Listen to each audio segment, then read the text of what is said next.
close your eyes and imagine a world you've never seen, not because it's far away, but because it vanished 12,000 years ago.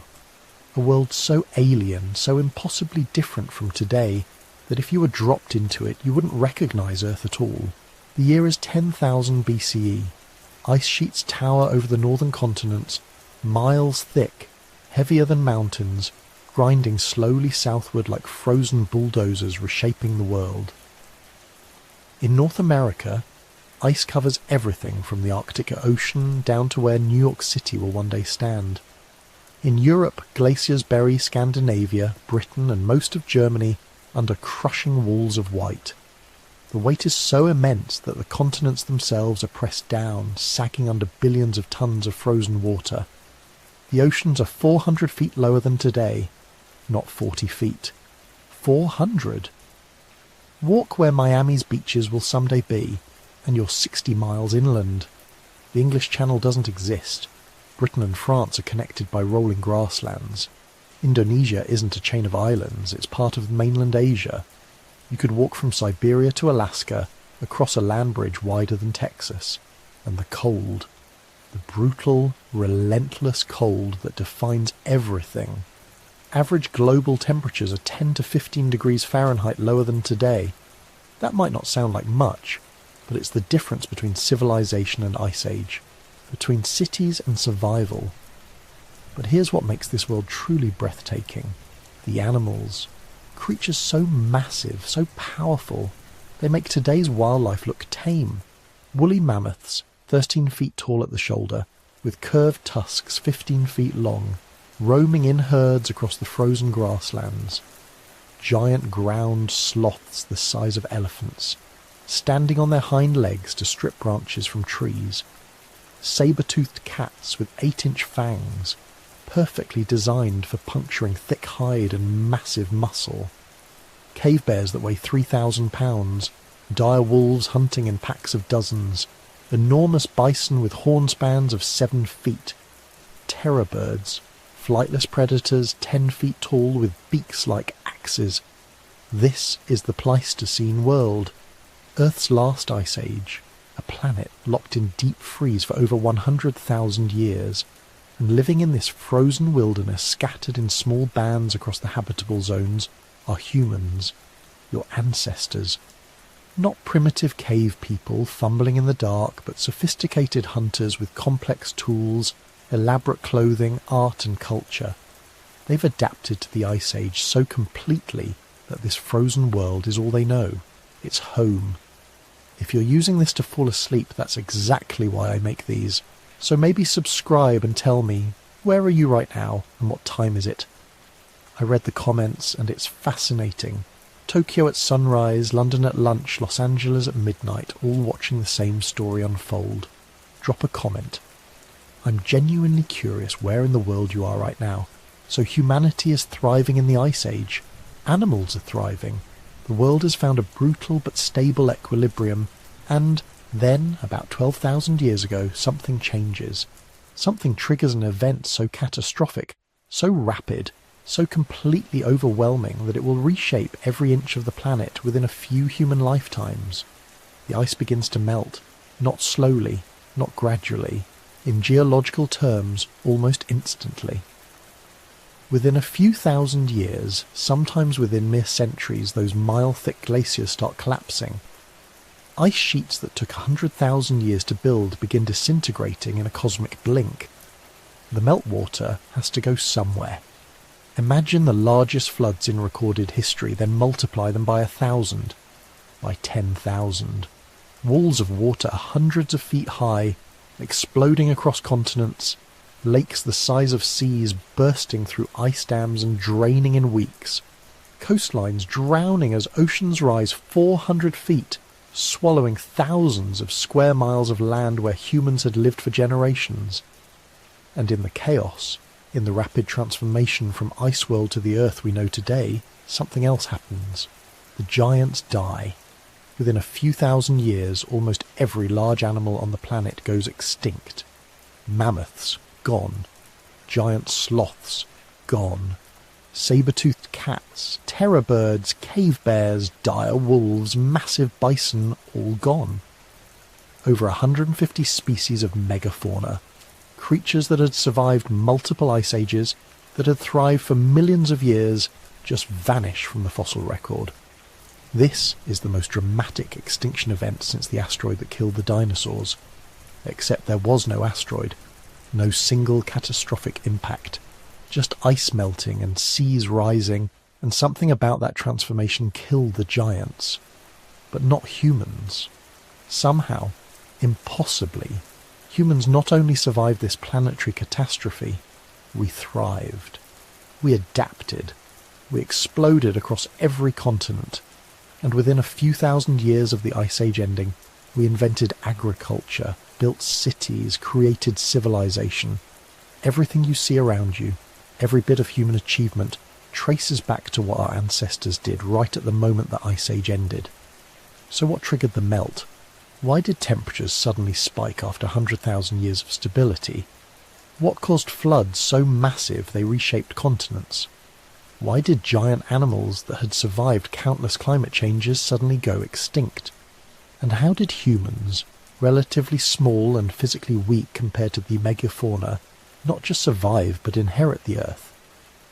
The answers are written in ice cores from Greenland, in sediment layers at the bottom of ancient lakes, in the scattered bones of extinct giants, and in the genetic code of every person alive today.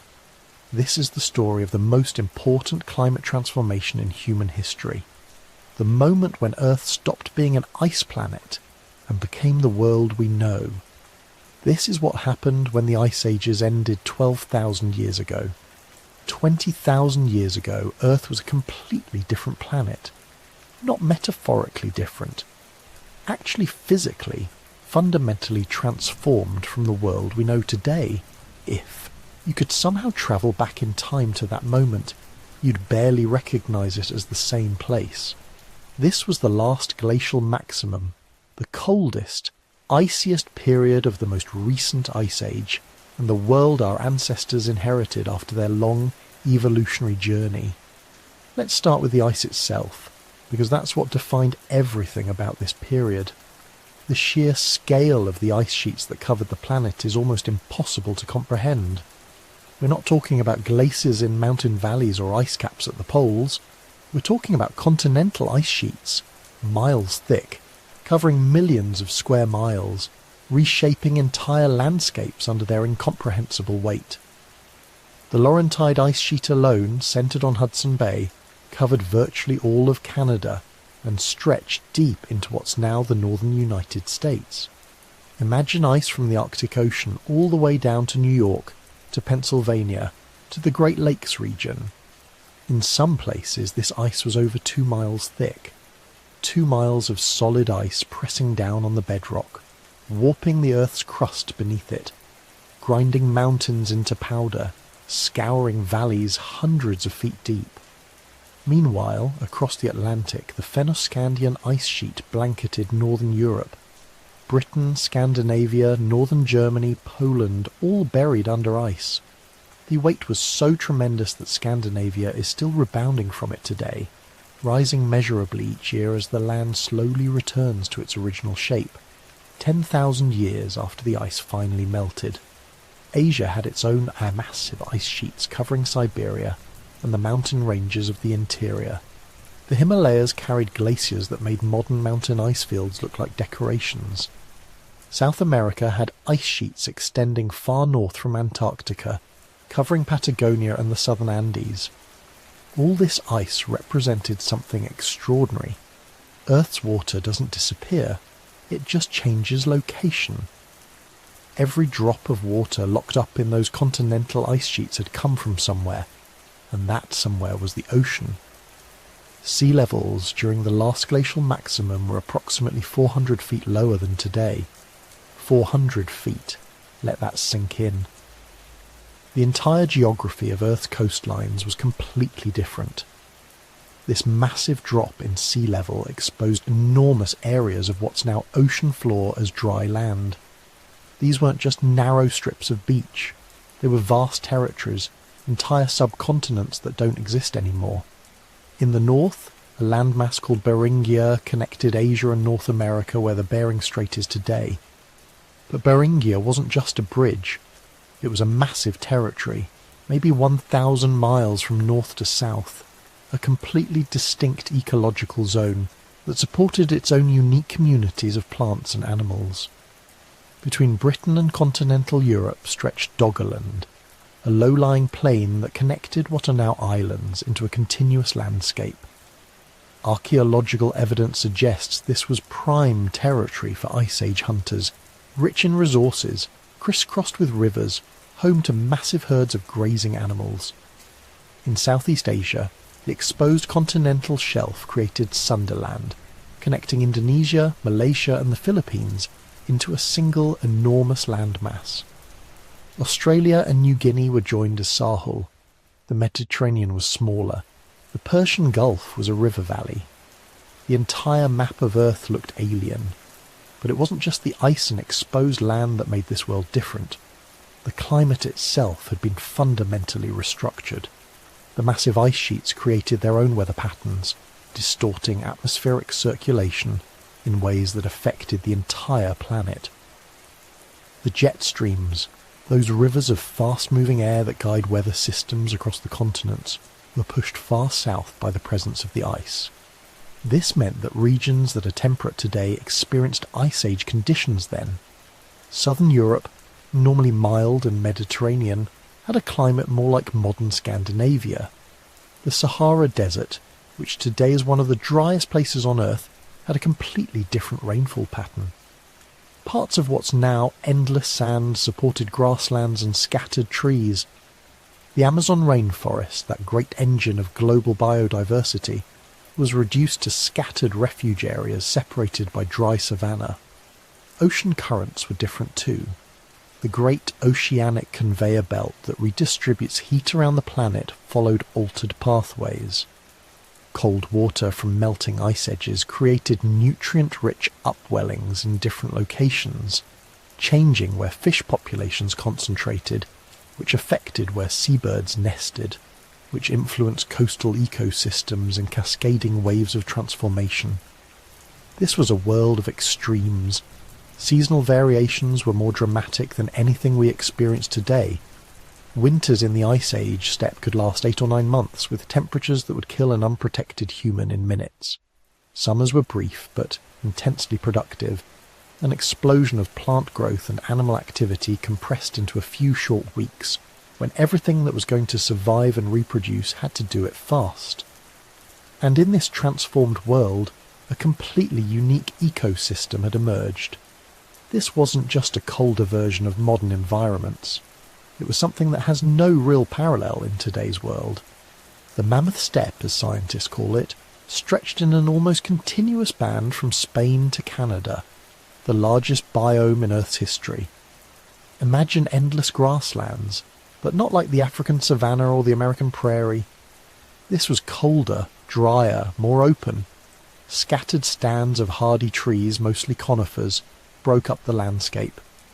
In the summer, wildflowers would briefly carpet the ground in explosions of colour. In winter, everything turned to frozen wasteland, where only the toughest organisms could survive. And what organisms they were. The megafauna of the Ice Age, the great animals that dominated this frozen planet, they were unlike anything alive today. They weren't just cold-adapted versions of modern species. They were something else entirely, products of hundreds of thousands of years of evolution in Ice Age conditions. The most iconic, of course, were the woolly mammoths. These weren't just hairy elephants. They were perfectly engineered Ice Age survival machines. Standing up to 13 feet tall at the shoulder, covered in 2 layers of hair, the outer layer reaching nearly 3 feet long in some individuals, with curved tusks that could exceed 15 feet in length. Those tusks weren't just weapons or displays. Mammoths used them as tools, sweeping snow aside to reach vegetation underneath, breaking through ice to access water, even fighting off predators.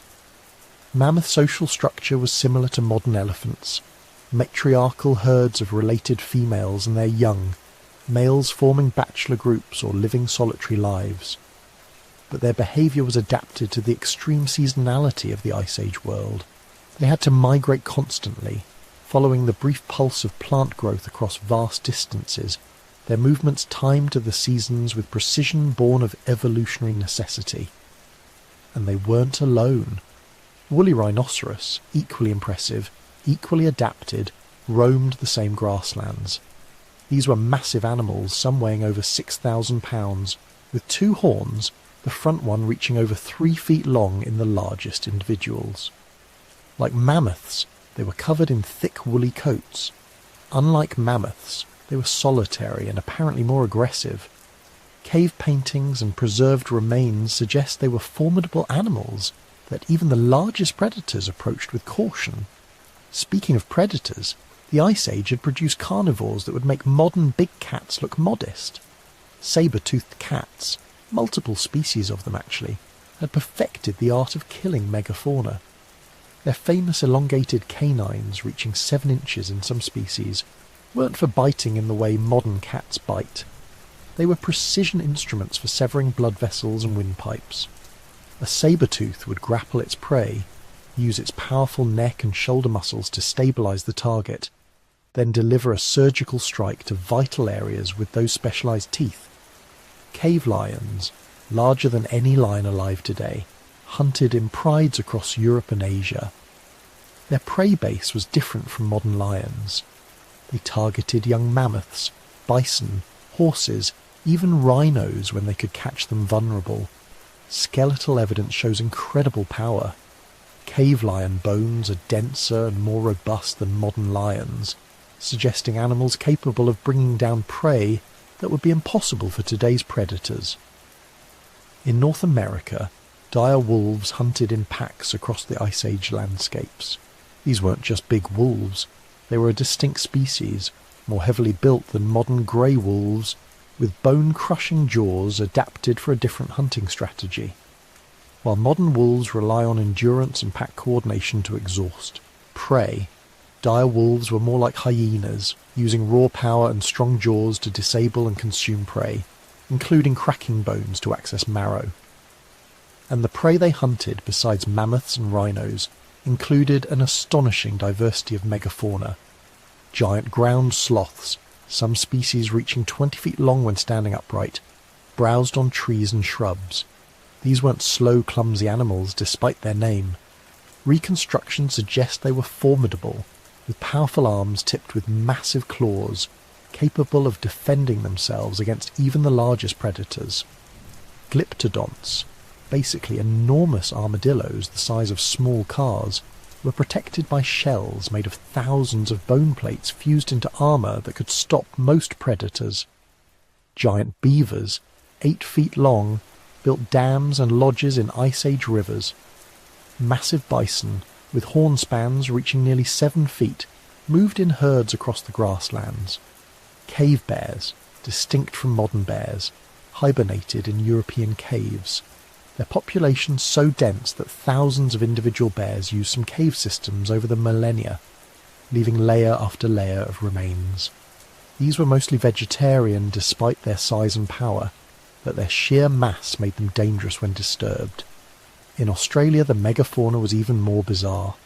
Diprotodon, the largest marsupial that ever lived, looked like a gigantic wombat, weighing over 6,000 pounds.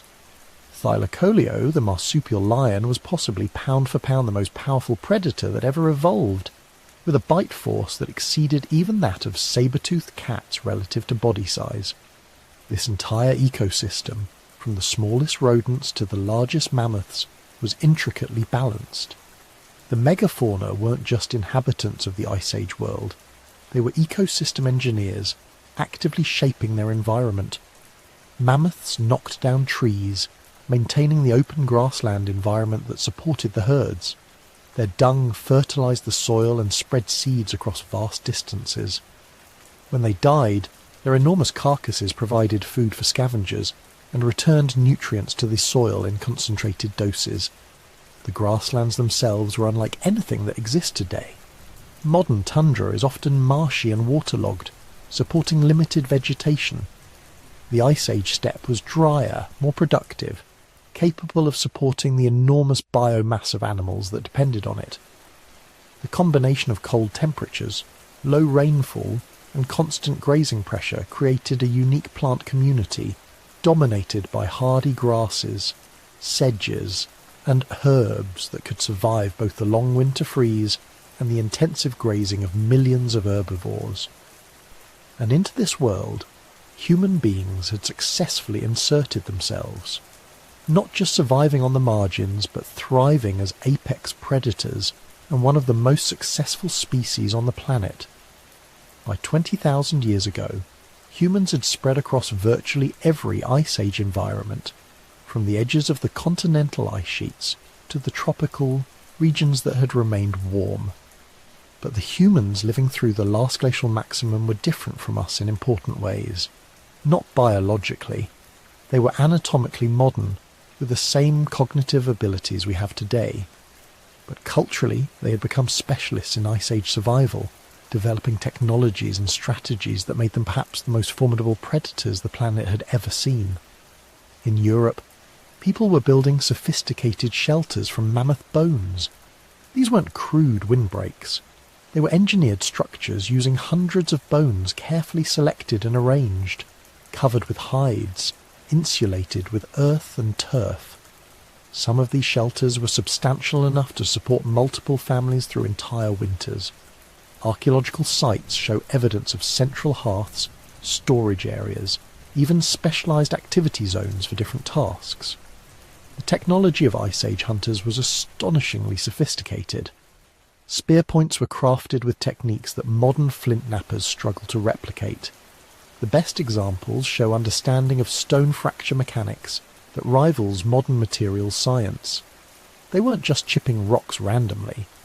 They were carefully shaping cores, removing precise flakes in predetermined sequences, creating weapons that combined maximum effectiveness with efficient use of raw materials. Atlatls, spear throwers that worked like extensions of the human arm, multiplied throwing power dramatically. A skilled hunter with an atlatl could launch a spear over 100 yards with enough force to penetrate thick hide. This meant humans could kill dangerous animals from safer distances, reducing the risk inherent in hunting megafauna. They developed specialized tools for processing kills, carefully designed scrapers for hide preparation, bone needles for creating fitted clothing, engraving tools for decorating objects with symbolic designs. Each tool represented generations of accumulated knowledge, refined techniques passed down and improved upon. But perhaps their most important innovation was social. Ice Age humans lived in larger, more interconnected groups than their ancestors. They maintained trade networks that moved raw materials hundreds of miles. Flint from specific quarries shows up in tools at sites separated by weeks of travel. Seashells from the Atlantic coast appear in inland European sites. Amber from the Baltic is found in southern France. This networking meant more than just material exchange. It meant information sharing. A technique developed by one group could spread across thousands of miles within a generation. Innovation could accumulate faster than ever before. When someone figured out a better way to treat hides, or a more effective hunting strategy, or an improved shelter design, that knowledge could propagate through the entire human population. They were also developing sophisticated symbolic culture. Cave paintings from this period show remarkable artistic skill and deep observation of animal behaviour. The famous paintings at Lascaux and Chauvet caves in France weren't crude stick figures. They were nuanced, dynamic representations that captured the essence of Ice Age animals with accuracy that demonstrates intimate knowledge of these creatures. Carved figurines, musical instruments made from bone and ivory, decorative beads and pendants all suggest people who had time for more than just survival. They were creating culture, passing down traditions, developing distinct group identities. Different regions show different artistic styles, different tool-making traditions, suggesting the emergence of what we might recognize as ethnic or cultural groups. And they were successful, wildly successful.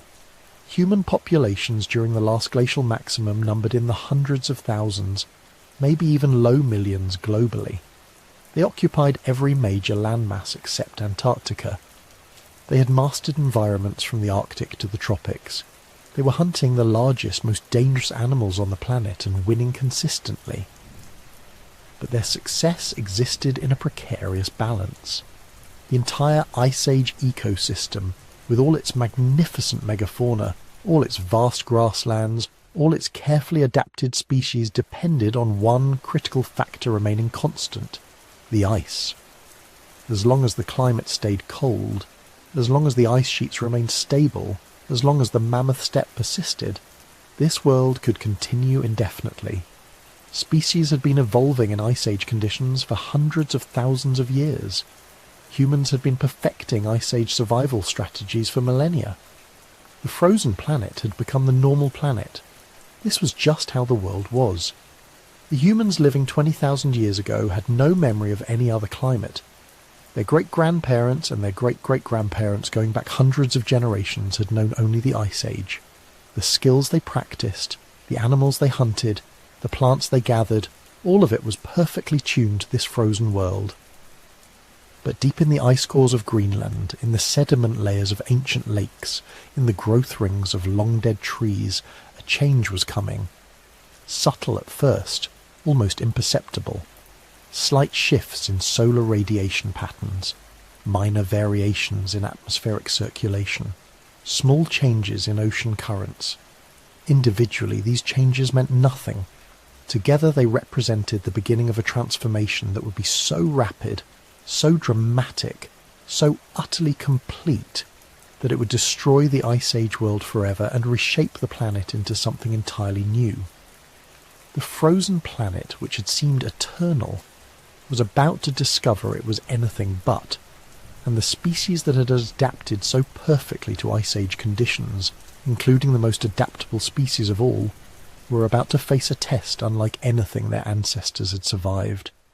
The Great Thaw was beginning. So there they were, 20,000 years ago. Modern humans, the sole survivors of 3 human species that had emerged from that ancient bottleneck. They had spread across the planet from the southern tip of Africa to the frozen steppes of Siberia. They had developed complex languages, sophisticated tools, and social networks that spanned continents. They were perfectly adapted to the Ice Age world. And then everything started to change. The trigger wasn't obvious at first. There was no single moment when the Ice Age decided to end. No dramatic event that announced the transformation to come. The climate had been fluctuating for hundreds of thousands of years. Warm periods followed by cold snaps followed by brief respites. The humans and animals living through it had no reason to think this time would be any different. But it was different. Catastrophically different. The real cause of what was about to happen began not on Earth, but in the geometry of Earth's orbit around the Sun. It's one of those beautiful cosmic accidents that shapes everything about life on our planet, yet remains completely invisible to anyone living through it. Scientists call them Milankovitch cycles, named after the Serbian mathematician who first figured them out in the 1920s. There are 3 of them, 3 different ways that Earth's orbit and rotation shift over time, changing how much solar radiation hits different parts of the planet. First, there's eccentricity. Earth's orbit around the Sun isn't a perfect circle. It's an ellipse, sometimes more circular, sometimes more elongated. This cycle takes about 100,000 years to complete.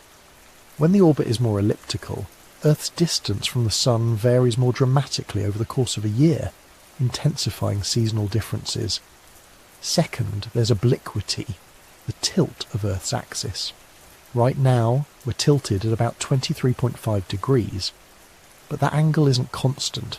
It varies between 22.1 and 24.5 degrees over a cycle that takes 41,000 years. More tilt means more extreme seasons, less tilt means milder ones. Third, there's precession, the slow wobble of Earth's axis.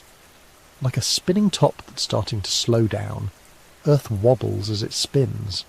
This wobble takes about 26,000 years to complete a full cycle, and it determines which hemisphere is tilted toward the sun during which part of Earth's orbit.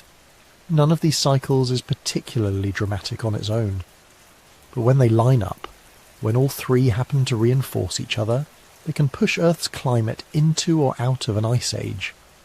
For the past 2.5 million years, these cycles have been driving the planet through repeated glacial and interglacial periods.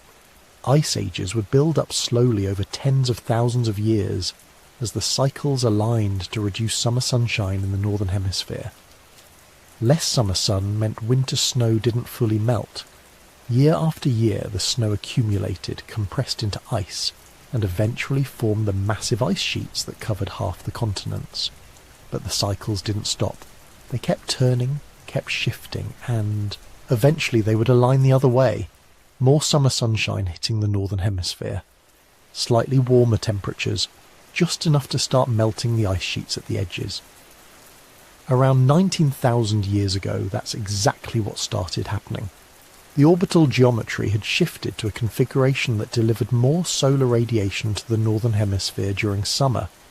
Not a lot more, maybe 5% compared to the coldest periods, but it was enough.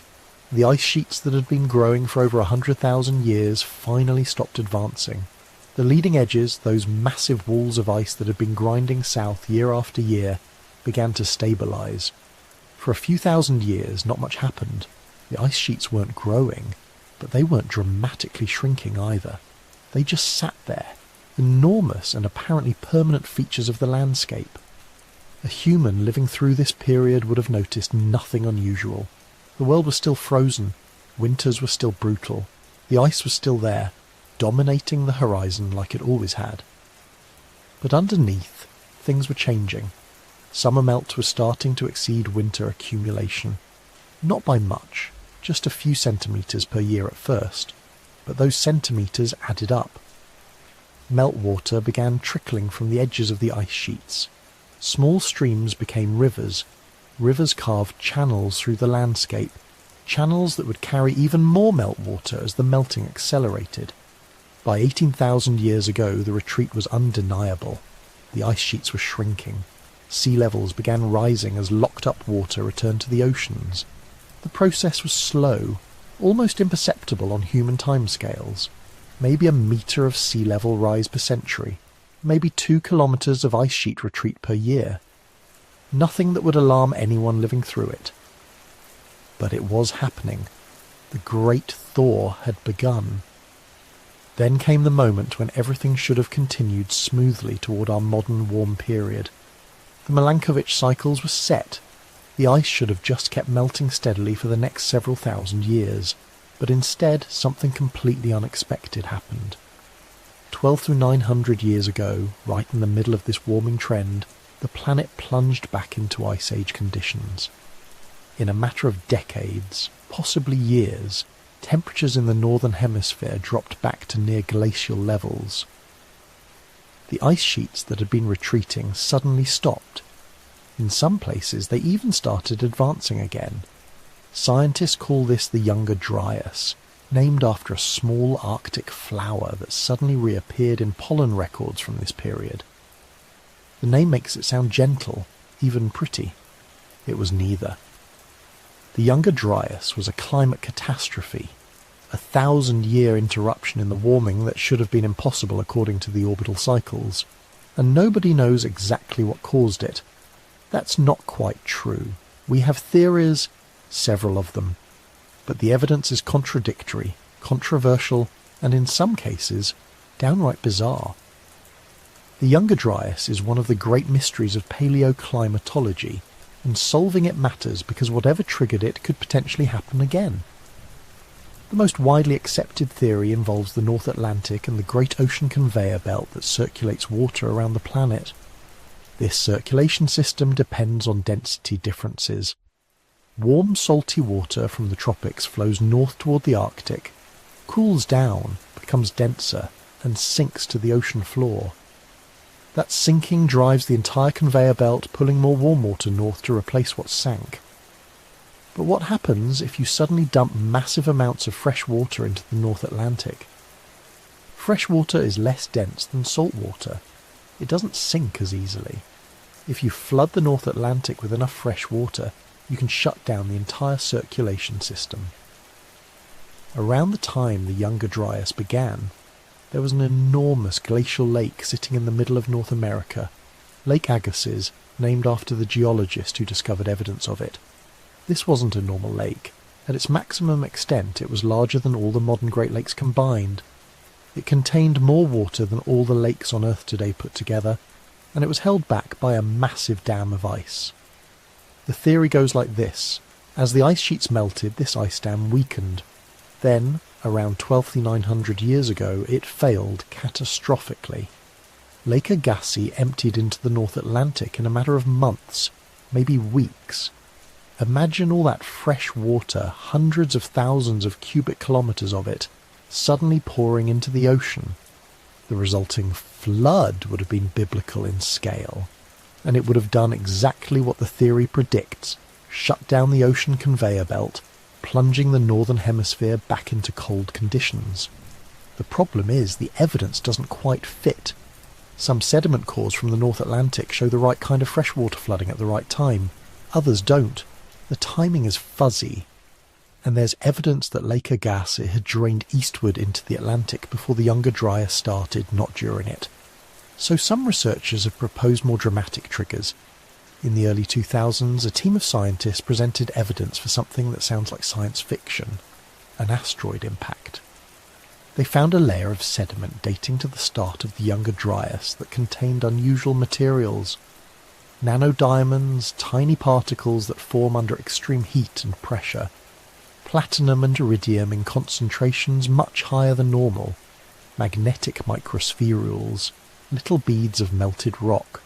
And most intriguingly, hexagonal diamonds that can only form during hypervelocity impacts. Their interpretation. Around 12,900 years ago, a comet or asteroid broke up in Earth's atmosphere and exploded over the North American ice sheet.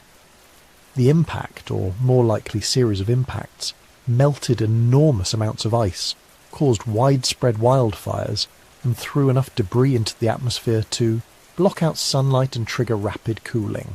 The hypothesis is controversial, to put it mildly. Other researchers have questioned whether those unusual materials really require an impact to explain. Nanodiamonds can form in wildfires. Platinum anomalies might come from volcanic eruptions. The hexagonal diamonds, some scientists think they're actually just terrestrial materials that were misidentified, but the impact hypothesis refuses to die because it keeps finding new evidence. Impact proxies show up in sediment cores from multiple continents. There's evidence of widespread burning across North America at exactly the right time, and there's a curious correlation.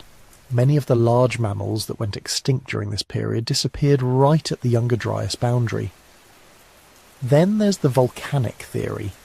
Some researchers point to massive eruptions during this period, events that could have injected enough sulfur dioxide and ash into the stratosphere to cool the planet significantly. There's evidence of major volcanic activity in Iceland, Indonesia, and Central America during the crucial time window. But here's what makes the Younger Dryas so frustratingly mysterious. Maybe they're all right. Maybe it wasn't one trigger, but a perfect storm of multiple factors hitting at once. Orbital cycles setting up vulnerable conditions, ice sheet collapse flooding the North Atlantic, an asteroid impact adding extra chaos, volcanic eruptions amplifying the cooling. All of it happening within a few centuries, maybe even a few decades. Whatever started it, once the Younger Dryas cold snap began, feedback loops took over and amplified everything. This is where climate science gets truly terrifying, because it shows how quickly things can spiral out of control once certain thresholds are crossed. The most important feedback involved ice and snow. Fresh white surfaces reflect sunlight back into space. Scientists call this the albedo effect. When the planet started cooling during the Younger Dryas, snow and ice began covering areas that had been bare ground or tundra. Those new white surfaces reflected more sunlight, cooling things further, allowing even more snow and ice to accumulate, which reflected even more sunlight. A runaway cooling spiral. Then there was the permafrost feedback, though this one ran in the opposite direction once the cold snap ended. permafrost, permanently frozen soil, contains enormous amounts of organic matter, dead plants and animals that froze before they could fully decompose. When permafrost thaws, microbes wake up and start breaking down that organic material, releasing methane and carbon dioxide. Methane is a greenhouse gas about 25 times more potent than carbon dioxide. When the warming resumed after the Younger Dryas ended, massive amounts of permafrost started thawing across Siberia, Canada and Alaska. The resulting methane releases would have accelerated the warming dramatically. Ice cores from Greenland show atmospheric methane concentrations nearly doubling during the period right after the Younger Dryas ended. Ocean circulation was another feedback loop. When the North Atlantic circulation shut down during the Younger Dryas, it didn't just cool the Northern Hemisphere. It also shifted tropical rainfall patterns, changed wind patterns across the Atlantic, and even affected monsoon systems in Asia and Africa. When circulation resumed, all those patterns shifted again, creating weather chaos across multiple continents. Forest cover played a role too. During the cold snap, forests died back in many areas, replaced by tundra and grassland. Trees are darker than grassland, so they absorb more sunlight and warm the local climate. Losing forest cover meant losing another source of warming. But when temperatures recovered, forests expanded aggressively, their dark canopies absorbing sunlight and accelerating local warming. All these feedbacks interacted in complex ways, creating what climate scientists call tipping points, thresholds, beyond which change becomes self-reinforcing and potentially irreversible. The scary part is we still don't fully understand where these tipping points are or what triggers them. The Younger Dryas proved that Earth's climate can flip between states incredibly quickly, faster than any gradual orbital forcing could explain. So how do we know all this? How can scientists reconstruct what happened 12,000 years ago with such detail? The answer lies in some of the most remarkable detective work in science. Multiple lines of evidence from completely different sources that all tell parts of the same story. Ice cores are the gold standard. Scientists have drilled into the ice sheets of Greenland and Antarctica, extracting cylinders of ice that preserve a detailed record of Earth's climate, going back hundreds of thousands of years. Each year's snowfall creates a distinct layer. By counting these layers, scientists can establish precise chronologies. By analysing the ice itself, they can determine past temperatures. Bubbles trapped in the ice contain actual samples of ancient atmosphere, showing greenhouse gas concentrations. Dust and volcanic ash layers mark specific events. The ice core from Greenland shows the Younger Dryas in stark detail. Temperatures plunging by 15 degrees Celsius in less than a decade. Atmospheric methane crashing. Dust concentration spiking as vegetation died back, and winds stripped exposed soil. Then, 200 years later, temperatures rocketing back up even faster, possibly recovering half the cooling in less than 3 years. Sediment cores tell a different part of the story. Lakes and ocean basins accumulate layers of sediment year after year, each layer containing pollen, microscopic organisms, chemical signatures, and sometimes larger remains. These cores reveal how ecosystems responded to climate changes. During the Younger Dryas, pollen records show temperate forests in Europe being replaced by Arctic tundra within decades. Pine trees that had been advancing north suddenly disappeared from the record, replaced by dwarf willows and grasses. Marine sediment cores show how ocean circulation changed. The ratio of different oxygen isotopes in the shells of tiny sea creatures indicates water temperature and salinity. These proxies reveal exactly when the North Atlantic circulation collapsed and when it restarted. They show where fresh water flooded into the ocean and how quickly it spread. Cave formations, stalagmites and stalactites preserve another record. They grow continuously from dripping water, and their chemical composition reflects rainfall patterns and temperature. Some caves in China have stalagmites that grew throughout the entire Ice Age and into modern times. The chemical layers in these formations show how Asian monsoon patterns shifted during the Younger Dryas. proving the climate disruption wasn't just regional but global. Ancient DNA adds yet another dimension. Preserved in permafrost, sediments, and even the guts of frozen animals, DNA reveals which species lived where and when. It shows migration patterns, population crashes, and even diet changes. DNA from mammoth remains shows that their populations were already declining before the Younger Dryas, probably due to earlier climate warming, but that the cold snap and subsequent rapid warming delivered the final blow. Tree rings provide annual resolution for more recent parts of the record. Ancient logs preserved in bogs and lakes show growth patterns that reflect year-to-year climate variations. During the Younger Dryas, these trees show growth rates crashing. Right after it ended, growth explodes, trees adding centimetres of wood per year instead of millimetres. Archaeological evidence shows how humans responded. Settlement patterns change dramatically. In the Middle East, people who had been living as mobile hunter-gatherers began settling into permanent villages right at the end of the Younger Dryas. The stress of rapid climate change might have pushed them toward agriculture as wild food sources became less reliable. In North America, the distinctive Clovis culture, known for their beautifully crafted spear points, disappeared at the Younger Dryas boundary, replaced by different cultural traditions with different technologies. Put all these lines of evidence together, and you get a detailed picture of the transition from the Ice Age to our modern world. But it's not a smooth transition. It's chaotic, violent, marked by rapid flips between climate states, and the most dramatic changes were still ahead. Because once the Younger Dryas ended, around 11,700 years ago, the warming didn't just resume, it accelerated. The feedback loops that had been held in check during the cold snap suddenly kicked in all at once. Ice sheets that had stabilised during the Younger Dryas began collapsing at unprecedented rates. Permafrost that had refrozen started thawing explosively. Ocean circulation that had weakened roared back to life. The world was about to transform faster than at any time in the previous 100,000 years. And standing in the path of that transformation were the massive ice sheets themselves, now unstable, fracturing and preparing to release floods that would dwarf anything in human memory. The real catastrophe was about to begin. The ice was melting, and when billions of tons of frozen water start moving, they don't move gently. Around 14,000 years ago, as temperatures began their relentless climb out of the glacial maximum, the great ice sheets that had dominated the northern hemisphere for 100,000 years started to collapse. Not gradually, not predictably, but in catastrophic bursts that would reshape entire continents and drown the world humanity had known.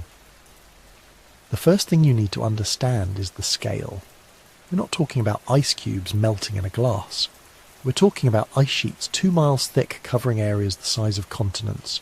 The Laurentide ice sheet alone stretched from the Arctic Ocean to what's now New York City, from the Atlantic to the Rocky Mountains.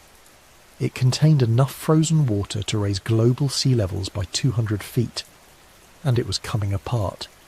But the water couldn't just flow away. The ice sheets had created a problem for themselves. As they grew, they had scoured the landscape beneath them, carving enormous basins and valleys.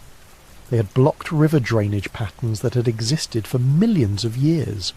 And as they melted, all that meltwater had nowhere to go. It pooled, it accumulated. It formed lakes of truly mind-boggling dimensions, trapped behind walls of ice that were themselves slowly disintegrating. The largest of these was Glacial Lake Agassiz. If you took all 5 Great Lakes and combined them, you'd have something less than half the size of Agassiz at its maximum extent. This single lake covered parts of what are now Manitoba, Ontario, Saskatchewan, North Dakota and Minnesota. It was 700 miles long, 250 miles wide in places, and in some spots over 2,000 feet deep. It contained more fresh water than all the lakes on Earth combined today, and it was held in place by a dam made of ice. Think about that for a moment. A body of water larger than the Black Sea, restrained only by frozen barriers that were actively melting in the warming climate. The ice dam didn't need to melt completely. It just needed to develop a crack, a weak spot, one breach that would allow the pressure behind it to do the rest.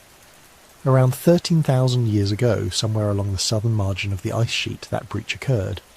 What happened next was apocalyptic. The initial failure would have been sudden, probably triggered by a particularly warm summer or a seismic event from the rebounding continental crust.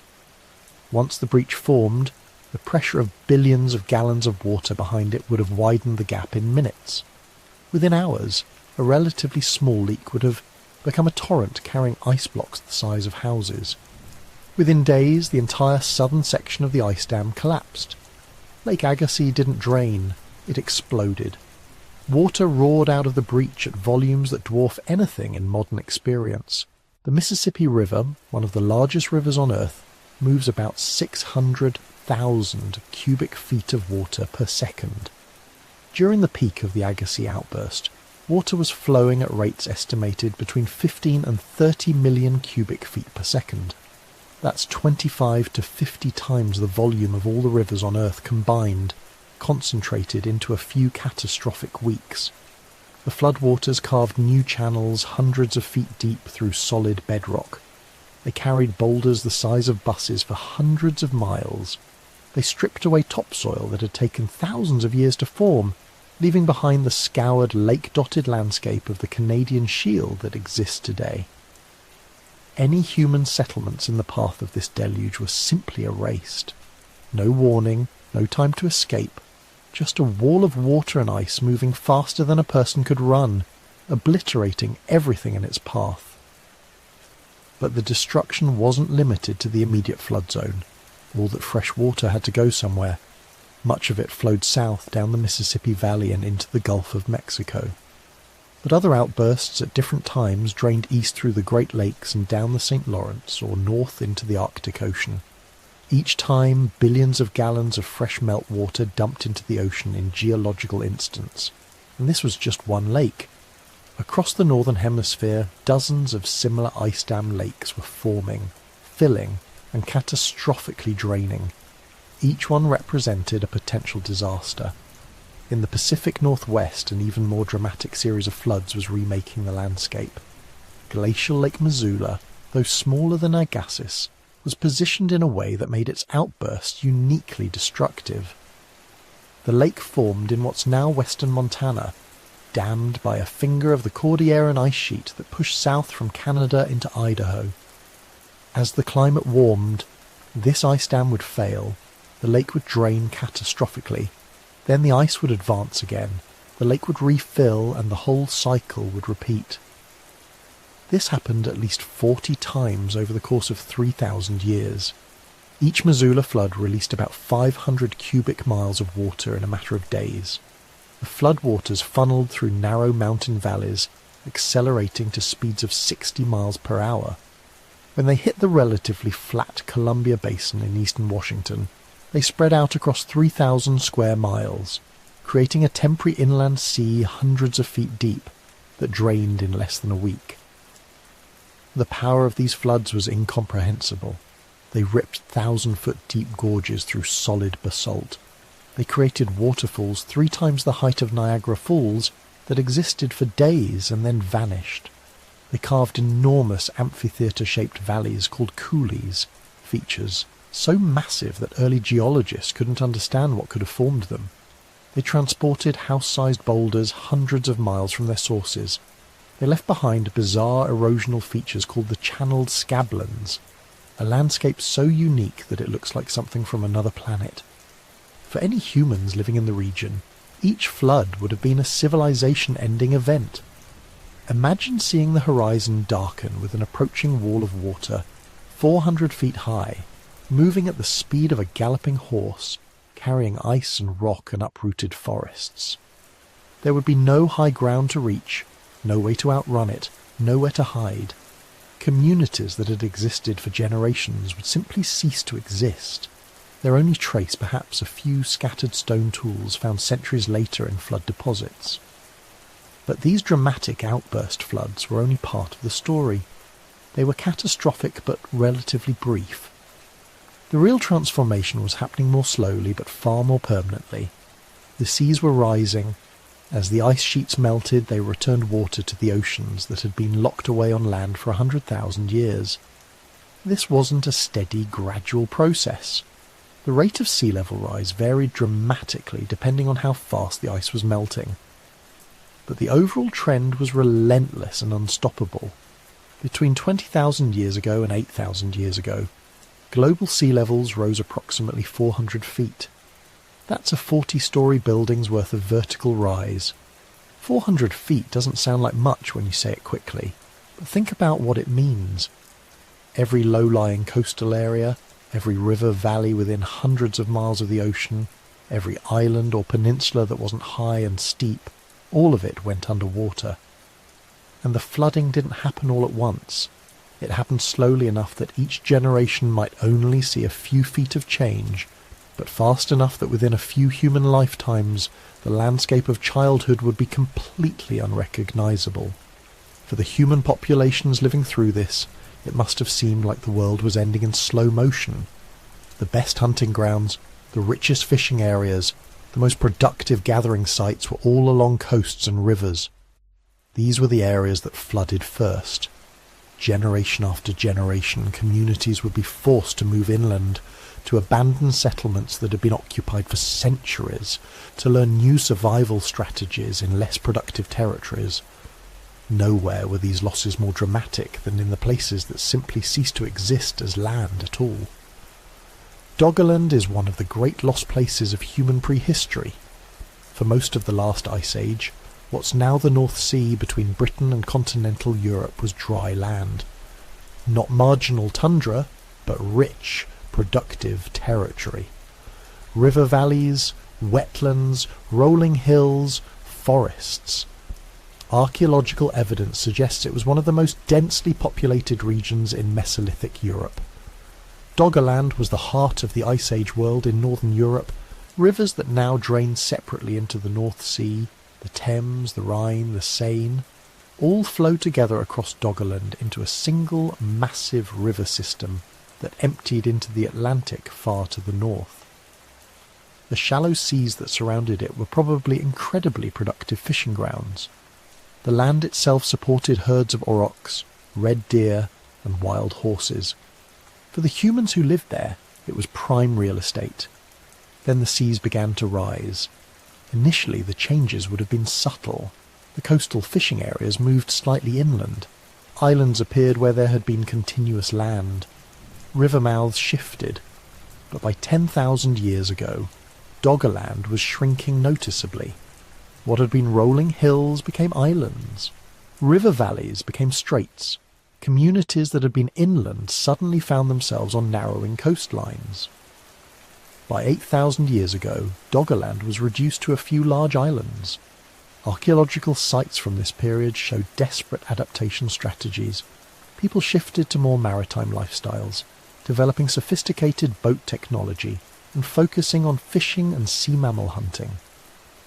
But they were fighting a losing battle against the rising water. Around 6,200 years ago, Doggerland may have suffered its final catastrophe. Geological evidence suggests a massive underwater landslide off the coast of Norway. The Storegga slide triggered a tsunami that would have been devastating to the remaining low-lying islands. Any communities that had managed to hang on despite the rising seas would have been swept away in hours. Within a few generations after that, the last remnants of Doggerland slipped beneath the waves permanently. Britain became an island. The North Sea reached its modern extent, and an entire landscape that had been home to thousands of people for tens of thousands of years existed only in the sediments of the sea floor. We know about Doggerland now only because fishing trawlers occasionally bring up artefacts from what were once dry land sites, mammoth teeth, stone tools, pieces of worked wood, evidence of a lost world.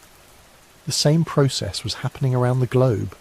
Beringia, the vast landmass that had connected Asia and North America during the Ice Age, was slowly drowning. At its maximum extent, Beringia had been over 1,000 miles wide from north to south, an enormous plain that stretched from Siberia to Alaska. The people who first colonized the Americas had walked across this land, following herds of mammoth and bison. As sea levels rose, Beringia shrank. The first areas to flood were the southern coasts, cutting off the easiest migration routes. Then the centre of the landmass began to flood, creating an inland sea that eventually connected to the ocean. By 11,000 years ago, only a narrow bridge of land remained. By 10,000 years ago, that too was gone.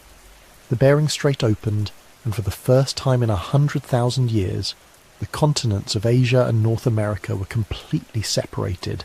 This had enormous consequences for the human populations on both sides. Groups that had maintained contact for thousands of years were suddenly isolated by 50 miles of ocean. The genetic and cultural exchange that had characterized human populations throughout the Ice Age came to an abrupt end. The peoples of the Americas and the peoples of Asia began diverging along separate evolutionary and cultural paths, all because the ice had melted and the seas had risen.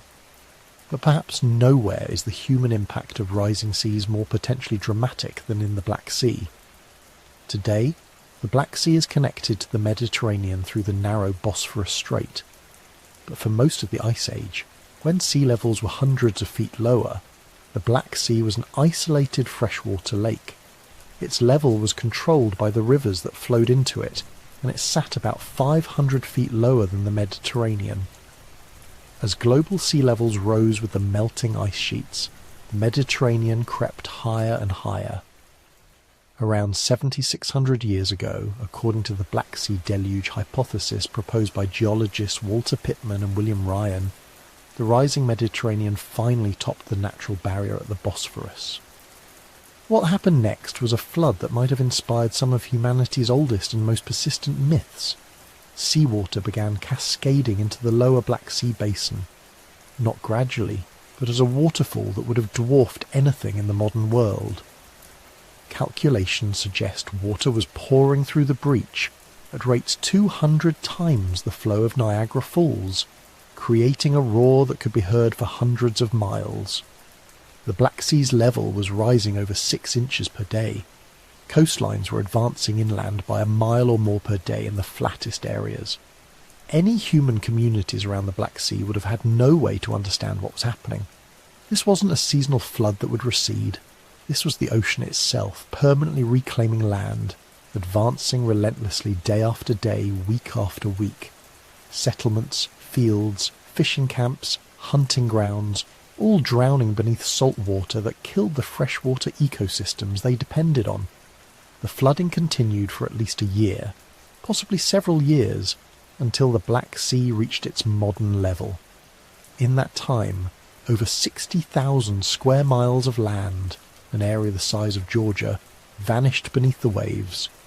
Archaeological evidence from the region shows a sudden abandonment of settlements around this time, with populations migrating outward into surrounding regions. Some researchers think the Black Sea deluge was so catastrophic, so beyond normal human experience, that it became encoded in the mythology of every culture around the region. The Epic of Gilgamesh, the biblical Noah story, the Greek legend of Deucalion's flood, these might all be distant cultural memories of the day the sea broke through and drowned the world.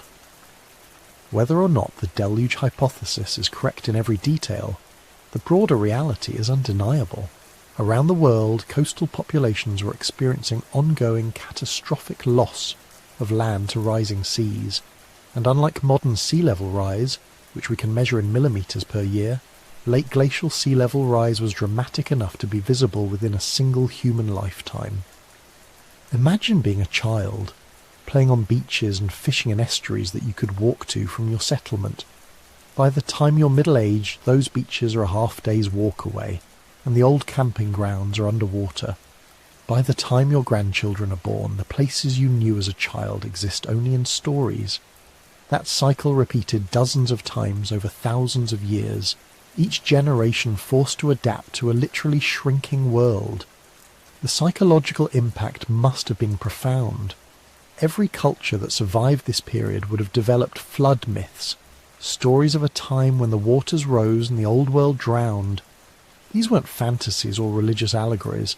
They were cultural memory, encoded in story form of actual events that had shaped human history. But the floods and rising seas did more than just displace people and drown landscapes. They fundamentally altered Earth's climate system in ways that would trigger one final crisis before the Ice Age fully released its grip. All that meltwater pouring into the oceans wasn't just raising sea levels, it was changing ocean circulation patterns. The North Atlantic, in particular, operates like a giant conveyor belt. Warm surface water flows north from the tropics, bringing heat to northern Europe. When it reaches the Arctic, it cools, becomes denser, and sinks, returning south as a deep current. This system, called the Atlantic Meridional Overturning Circulation, is responsible for keeping northern Europe much warmer than it would otherwise be. But the system depends on salt water. Fresh water is less dense than salt water and won't sink the same way. When billions of gallons of fresh meltwater from Lake Agassiz and other glacial lakes poured into the North Atlantic, they created a lens of fresh water that disrupted the entire circulation system. The conveyor belt slowed down. Some researchers think it may have stopped entirely for a period. The result was a climate disaster called the Younger Dryas. Around 12,900 years ago, just as the world was warming and the ice was retreating, temperatures in the northern hemisphere suddenly plunged back toward full glacial conditions. Ice sheets that had been melting began advancing again. Forests that had started to recolonize formerly glaciated regions were replaced by tundra. The warming trend that had defined the previous 2,000 years reversed in less than a decade. This wasn't a local cold snap. It was a return to Ice Age conditions that lasted 1,200 years. And it happened because the melting ice had disrupted the very climate systems that were ending the Ice Age. The planet had entered a feedback loop, where warming caused melting, which caused cooling, which slowed the melting, which eventually allowed warming to resume. The climate system was drunk, lurching between states, unable to find equilibrium. For human populations, the Younger Dryas was devastating. Groups that had adapted to warming conditions, expanding into newly habitable territories, following migrating animal herds north, suddenly found their food sources disappearing and the cold returning. Archaeological evidence shows widespread settlement abandonment and population crashes during this period. Some researchers think the stress of the Younger Dryas may have been the final push that drove human populations in the Fertile Crescent to develop agriculture. When you can't rely on wild resources anymore, you have to start producing your own food. Around 11,700 years ago, the Younger Dryas ended as abruptly as it had begun. The meltwater pulses that had disrupted ocean circulation finally stopped. The conveyor belt restarted. Temperatures shot back up, even faster than they had dropped. The ice sheets began their final retreat. The long, unstable transition out of the Ice Age was finally over. But the damage was done. Entire landscapes had been reshaped. Coastlines had moved hundreds of miles inland. Freshwater systems had been completely reorganized, and human populations had been pushed, displaced, and forced to adapt more radically in 5,000 years than they had in the previous 50,000, utterly transformed. And humanity, tested yet again by catastrophic environmental change, had once more found a way to survive. But survival always comes with a cost, and the cost of surviving the Great Melt would shape human civilization in ways we're still discovering today. Between 15,000 and 10,000 years ago, something unprecedented happened on Earth. Not a meteor strike, not a supervolcano, not even a sudden climate catastrophe in the traditional sense. It was something quieter, but ultimately more devastating. The planet lost its giants. We're talking about an extinction event that wiped out roughly 178 species of large mammals, animals that had dominated their ecosystems for hundreds of thousands, sometimes millions of years. Woolly mammoths that had survived multiple ice ages, mastodons that had ranged across North America since the Miocene, giant ground sloths the size of elephants, saber-toothed cats that had perfected ambush hunting over millennia, cave lions larger than any big cat alive today, dire wolves, giant beavers the size of bears, short-faced bears that stood 12 feet tall on their hind legs, all gone. Not gradually over millions of years, which is how extinction usually works, but in a geological eye blink. 5,000 years. That's nothing in evolutionary time. It's barely 200 human generations. To understand just how catastrophic this was, you need to appreciate what the world looked like before the extinctions began. During the last glacial maximum megafauna, animals, over 100 pounds, dominated every continent except Antarctica.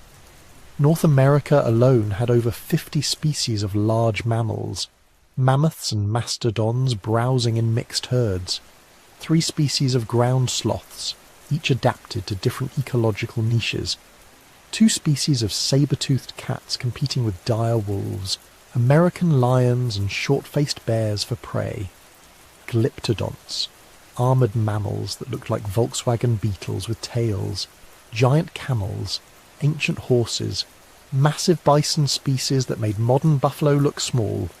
South America was even more spectacular. The continent had been isolated for millions of years, developing its own unique megafauna.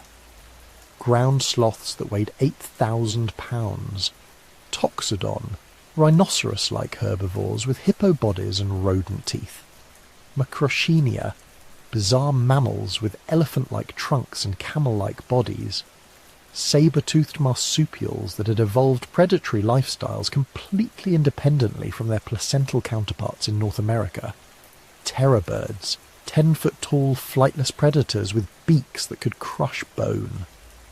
Eurasia had its own giants, woolly rhinos ranging from Spain to Siberia, cave bears that hibernated in massive underground chambers, Megaloceros, the Irish elk with antlers spanning 12 feet, steppe bison, European lions, all the charismatic megafauna we associate with Ice Age cave paintings, thriving populations that seemed indestructible.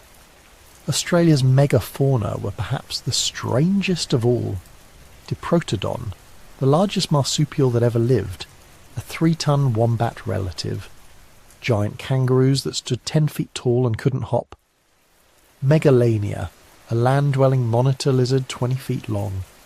Marsupial lions with retractable thumb claws for ripping flesh. Thunderbirds, massive flightless fowl with massive beaks. Then the ice sheet started melting and everything changed. Within 5,000 years, 75% of North American megafauna genera were gone, 80% in South America, around 70% in Australia, which actually started losing species earlier than other continents. Even Eurasia, which fared better than most regions, lost roughly half its large mammal species. The question that has obsessed scientists for over a century is simple to ask but devilishly difficult to answer. Why? The first theory, and still the most obvious, is climate change. The end of the Ice Age wasn't just about melting glaciers and rising seas.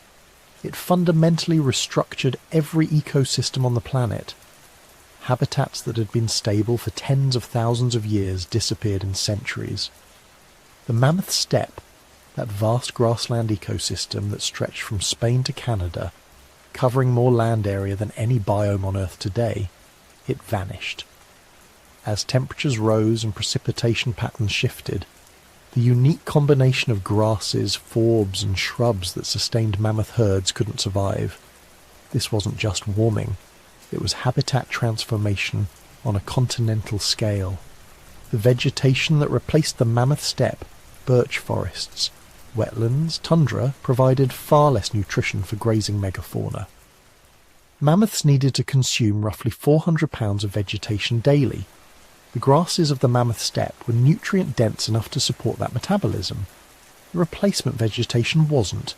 You can see this pattern repeated across ecosystems. In North America, the spruce forest that had dominated the continent's interior during glacial times gave way to deciduous hardwoods. Mastodons, specialized browsers that fed on spruce and pine, suddenly found their preferred food disappearing. The mosaic of grasslands and parklands that had supported diverse grazing herds fragmented into smaller patches, separated by thick forest that large animals couldn't easily traverse. In northern Europe, the open tundra steppe that had supported mammoth, woolly rhino and reindeer populations gave way to dense boreal forests. These forests provided cover for smaller prey species like deer and elk, but they couldn't support the mega-herbivore populations that had thrived in open country. But here's the thing, megafauna had survived climate changes before. The Pleistocene was characterised by repeated glacial cycles. Every 100,000 years or so, ice sheets advanced and retreated. Temperatures swung wildly. Sea levels rose and fell by hundreds of feet. Ecosystems transformed repeatedly. Yet the megafauna made it through all those previous transitions. Mammoths, for instance, had survived at least 4 full glacial cycles before finally going extinct. Why did this particular warming event prove fatal? That question led scientists to the second major theory. Humans, not climate change, but hunting pressure from an increasingly sophisticated and rapidly expanding population of Homo sapiens. This hypothesis, sometimes called the overkill theory, argues that human hunters, not environmental change, drove the extinction wave. The evidence for human involvement is compelling. First, there's the timing. The extinction wave doesn't correlate perfectly with climate change. It correlates with human arrival. In Australia, megafauna started disappearing around 45,000 years ago, shortly after humans first colonised the continent. In North America, extinctions accelerated dramatically between 13,000 and 11,000 years ago, right when Clovis culture hunters were spreading across the continent. In Madagascar, giant lemurs and elephant birds survived until just 2,000 years ago. They disappeared within centuries of human arrival. New Zealand's moa, massive flightless birds, lasted until 1300 CE. Then Polynesian settlers arrived, and within 200 years all moa species were extinct. This pattern, extinct shortly after humans arrive, shows up again and again. Continental islands like Cyprus lost their dwarf hippos and elephants soon after humans settled there. Remote Pacific islands lost dozens of bird species when Polynesian voyagers reached them. The Caribbean lost its unique ground sloths when humans colonised those islands. The archaeological evidence supports this connection. Clovis kill sites in North America show sophisticated hunting strategies. Drive lines where hunters channeled mammoths into swamps or box canyons. Ambush sites at river crossings, evidence of systematic butchering, with hunters taking the choicest cuts and leaving the rest. And it wasn't just opportunistic scavenging. Chemical analysis of Clovis points shows they were specifically engineered for penetrating thick hide. The fluting, those distinctive grooves running up the centre of Clovis spear points, reduced weight while maintaining strength, creating projectiles that could be thrown with deadly accuracy at large, dangerous prey. Human hunting technology was improving rapidly during this period. Spear throwers, atlatls, that could launch projectiles with 3 times the force of hand-thrown spears. Composite weapons combining different materials for optimal performance. Coordinated group hunting tactics that allowed small bands to take down animals many times their size. Computer models of human hunting impacts support the overkill hypothesis. Simulations show that even very modest hunting pressure, 1 megafauna animal killed per person per year, could drive large mammal populations to extinction in just a few centuries. This is especially true for animals with slow reproductive rates.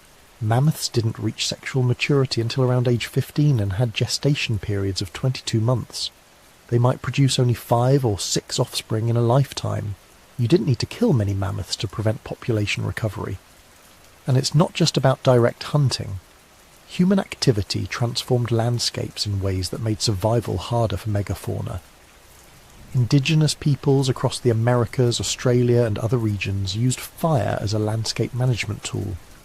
Regular burning created patchwork mosaics of different vegetation types, favouring certain game animals while disadvantaging others.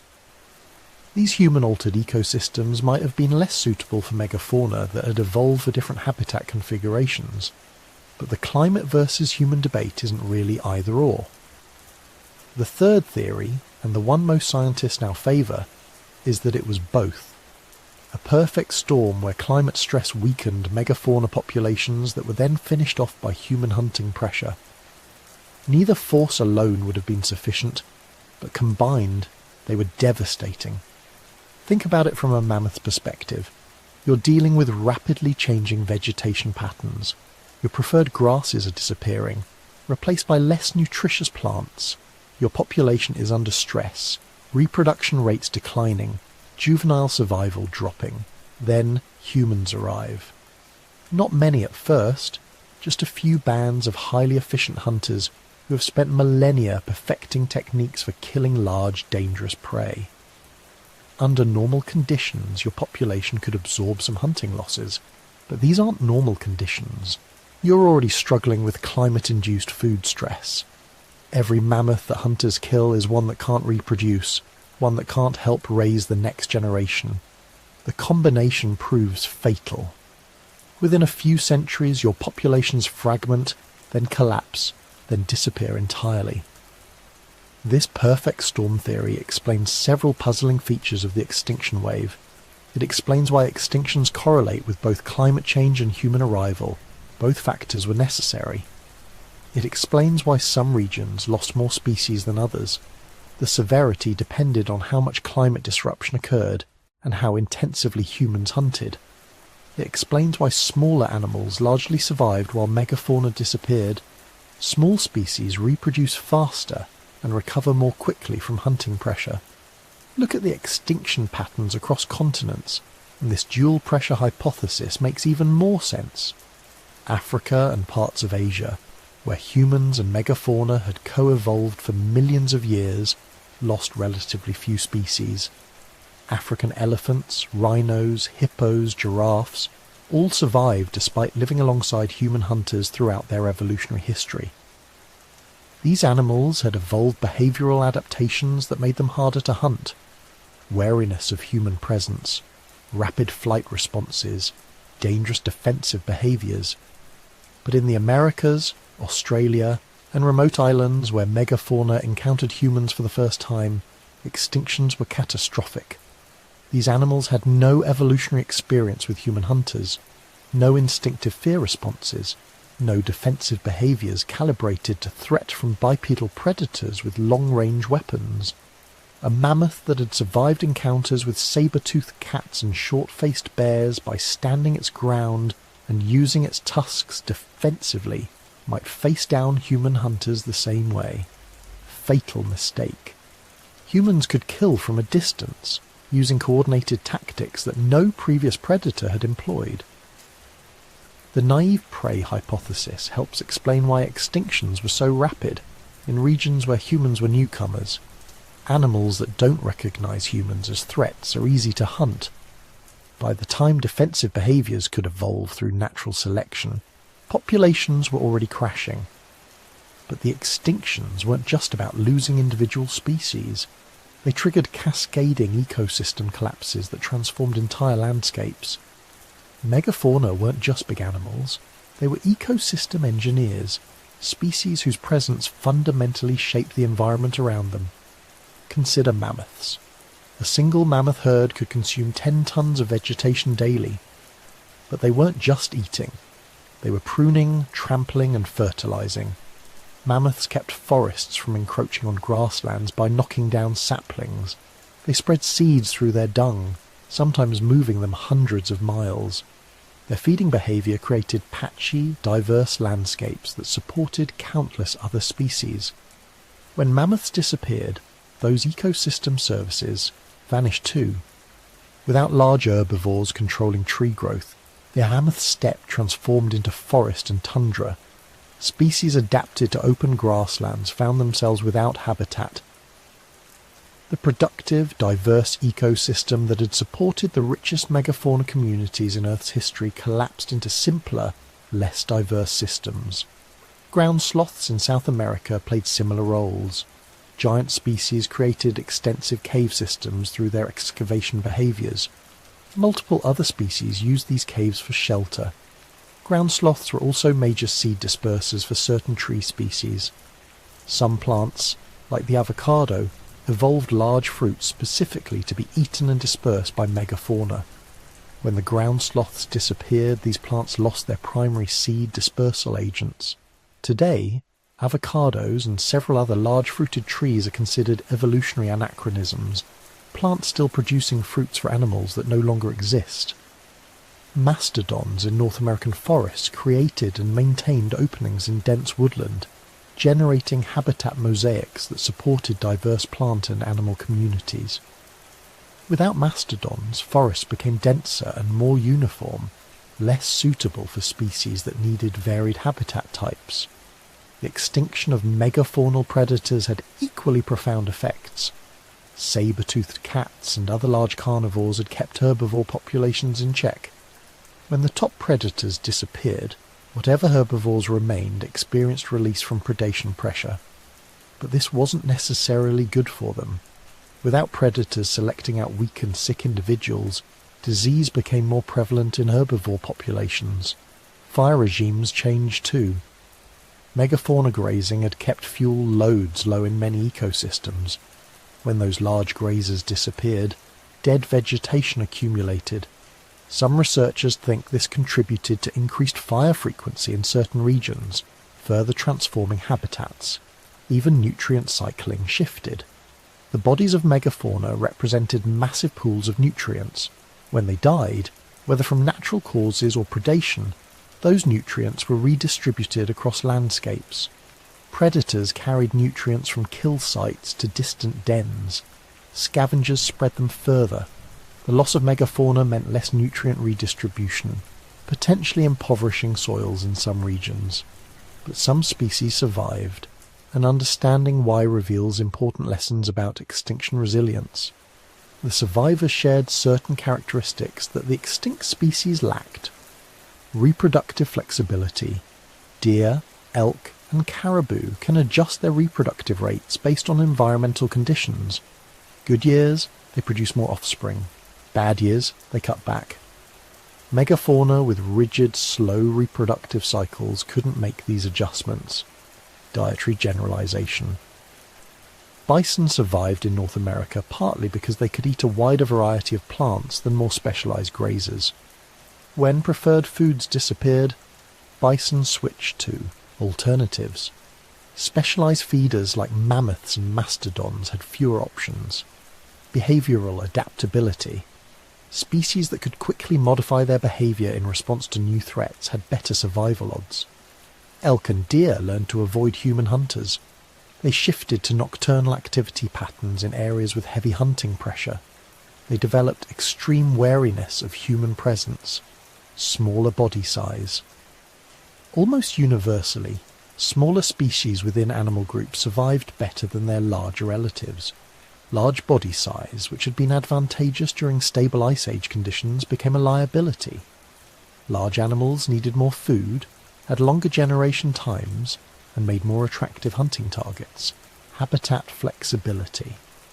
Species that could thrive in multiple habitat types had refuges when their preferred environments transformed. Specialists tied to particular habitat configurations had nowhere to go when those habitats disappeared.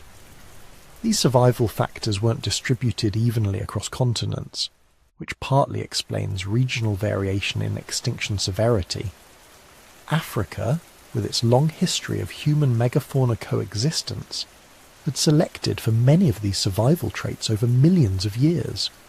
American and Australian megafauna, encountering sophisticated human hunters for the first time, lacked these evolutionary refinements.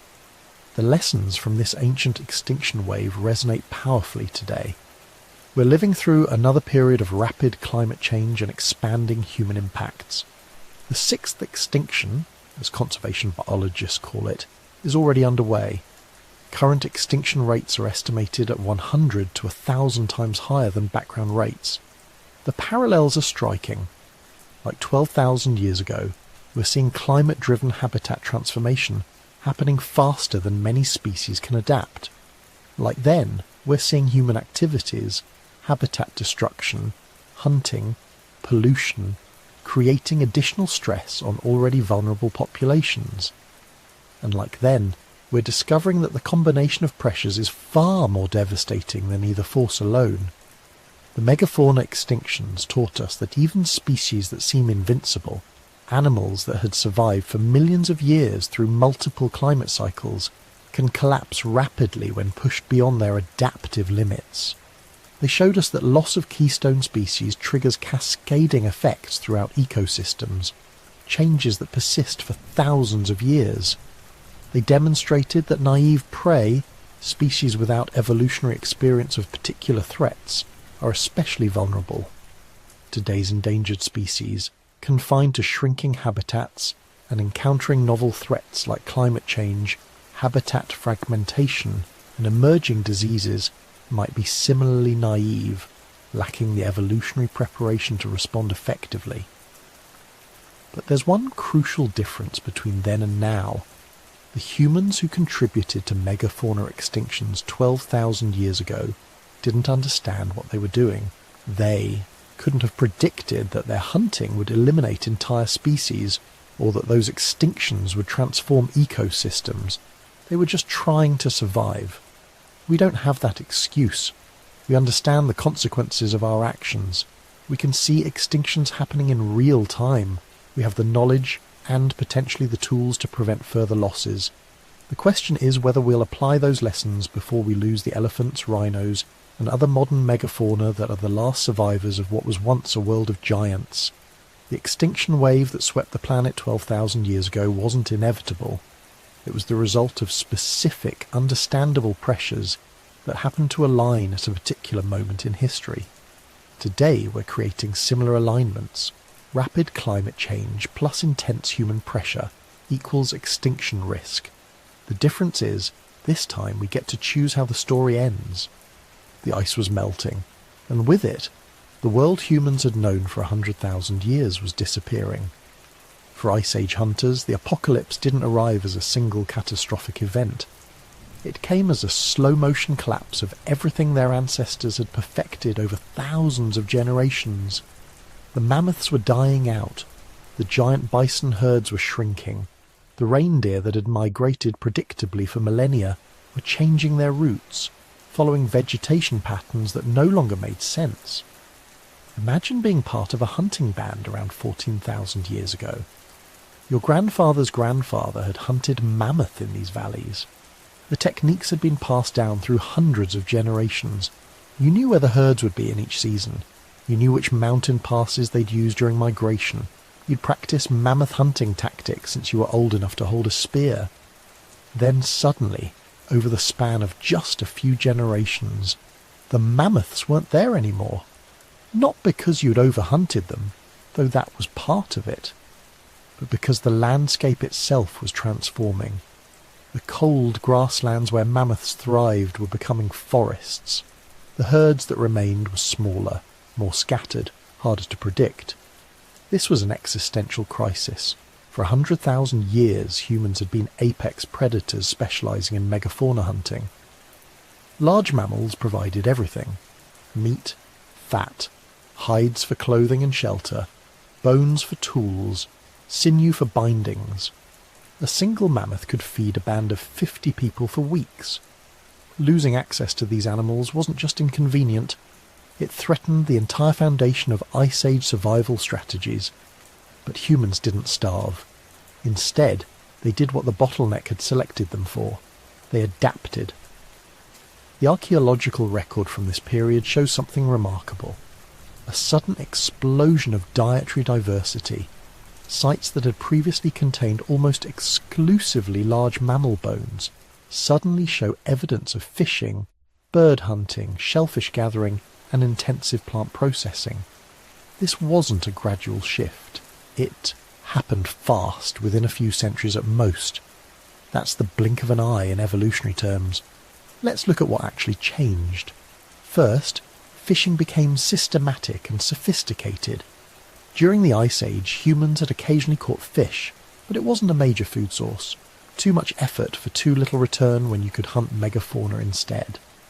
But as the ice melted and sea levels rose, coastal areas transformed. Estuaries formed where rivers met the advancing ocean. These brackish mixing zones became incredibly productive, teeming with fish, shellfish and waterfowl. Humans responded by developing fishing technologies that would have been unthinkable to their Ice Age ancestors. Sophisticated fish traps made from woven reeds that could be set in rivers and checked daily. Boned fishhooks in dozens of specialised designs, each optimised for different fish species. Harpoons with detachable heads and line attachments for taking large fish and sea mammals. Nets woven from plant fibres that allowed entire communities to harvest huge quantities of fish at once. Shell middens, massive piles of discarded shellfish remains, begin appearing at coastal sites around this time. Some of these middens are enormous, hundreds of feet long and dozens of feet deep, representing thousands of years of continuous shellfish harvesting. This tells us something profound. Humans weren't just supplementing their diet with shellfish during emergencies. They were making it a staple, a reliable food source that could be harvested year-round with minimal risk. The Utterbell culture in Scandinavia provides a perfect example. Around 12,000 years ago, as forest replaced tundra, these coastal peoples developed an entire way of life based on marine resources. Their sites show systematic exploitation of oysters, mussels, fish, seals, and waterfowl. They developed specialised tools for every task: oyster knives, fish scalers, bird snares, seal harpoons. They weren't primitive scavengers making do with whatever they could find. They were sophisticated marine resource managers with detailed knowledge of seasonal patterns and sustainable harvesting practices. But the most important shift was happening with plants. For millions of years, human ancestors had been primarily carnivorous. Plant foods were supplementary, something you ate when meat wasn't available. The Ice Age had reinforced this pattern. Cold climates meant fewer plant foods were available, and the ones that existed were often low in calories and difficult to process. The warming changed everything. As temperatures rose and rainfall increased, grasslands exploded with new plant growth. The ancestors of wheat and barley, wild grasses that had existed in small scattered populations, suddenly had ideal conditions. They spread rapidly across the Fertile Crescent, that arc of land stretching from the Persian Gulf through modern Iraq and Syria to the eastern Mediterranean. These wild cereals were nutritious but difficult to harvest. The seeds shattered easily when they ripened, scattering on the ground before humans could collect them. They were also small and required intensive processing, grinding to remove tough outer husks before they could be eaten. But humans figured it out. Archaeological sites from around 13,000 years ago show the first systematic cereal harvesting. Stone sickle blades with a characteristic polish from cutting grass stems. Grinding stones worn smooth from processing seeds. Storage pits lined with clay to keep harvested grain dry through the winter. This was revolutionary. For the first time in human history, people could store significant calories for later use. A single good harvest season could provide food for months. This changed the fundamental mathematics of survival. You no longer had to follow game animals constantly. You could stay in one place, at least for the part of the year, and live off stored grain. But early cereal harvesting had a problem. Wild wheat and barley had that shattering characteristic, evolved to spread their seeds naturally. It made them incredibly frustrating to harvest. You had to catch them at exactly the right moment, not too early when seeds weren't ripe, not too late when they'd already scattered. Then humans made a discovery that would change the course of civilization. Some individual wheat plants had a genetic mutation that made their seeds stay on the stalk when they ripened, instead of shattering. These mutants were actually disadvantaged in the wild because their seeds didn't disperse. But for humans trying to harvest grain, they were perfect. When humans preferentially harvested these non-shattering plants, collecting their seeds and scattering some near their camps for next year, they unknowingly began the world's first domestication program. Within a few thousand years, the wheat growing near human settlements was fundamentally different from wild varieties. Larger seeds, non-shattering stems, tougher stalks that didn't break in the wind. Humans had created a new organism, one that couldn't survive without human cultivation. The same process happened independently with barley in the Middle East, rice in China, and maize in Mexico. By 10,000 years ago, people in multiple regions had figured out agriculture.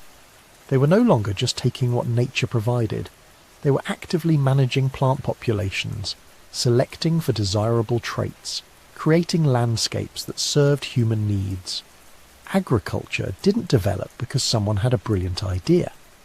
It emerged from necessity as traditional food sources disappeared and populations had nowhere else to go.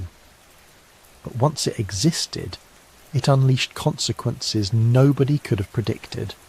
The most immediate consequence was settlement. When you're hunting and gathering, you have to be mobile. Food sources are scattered across the landscape.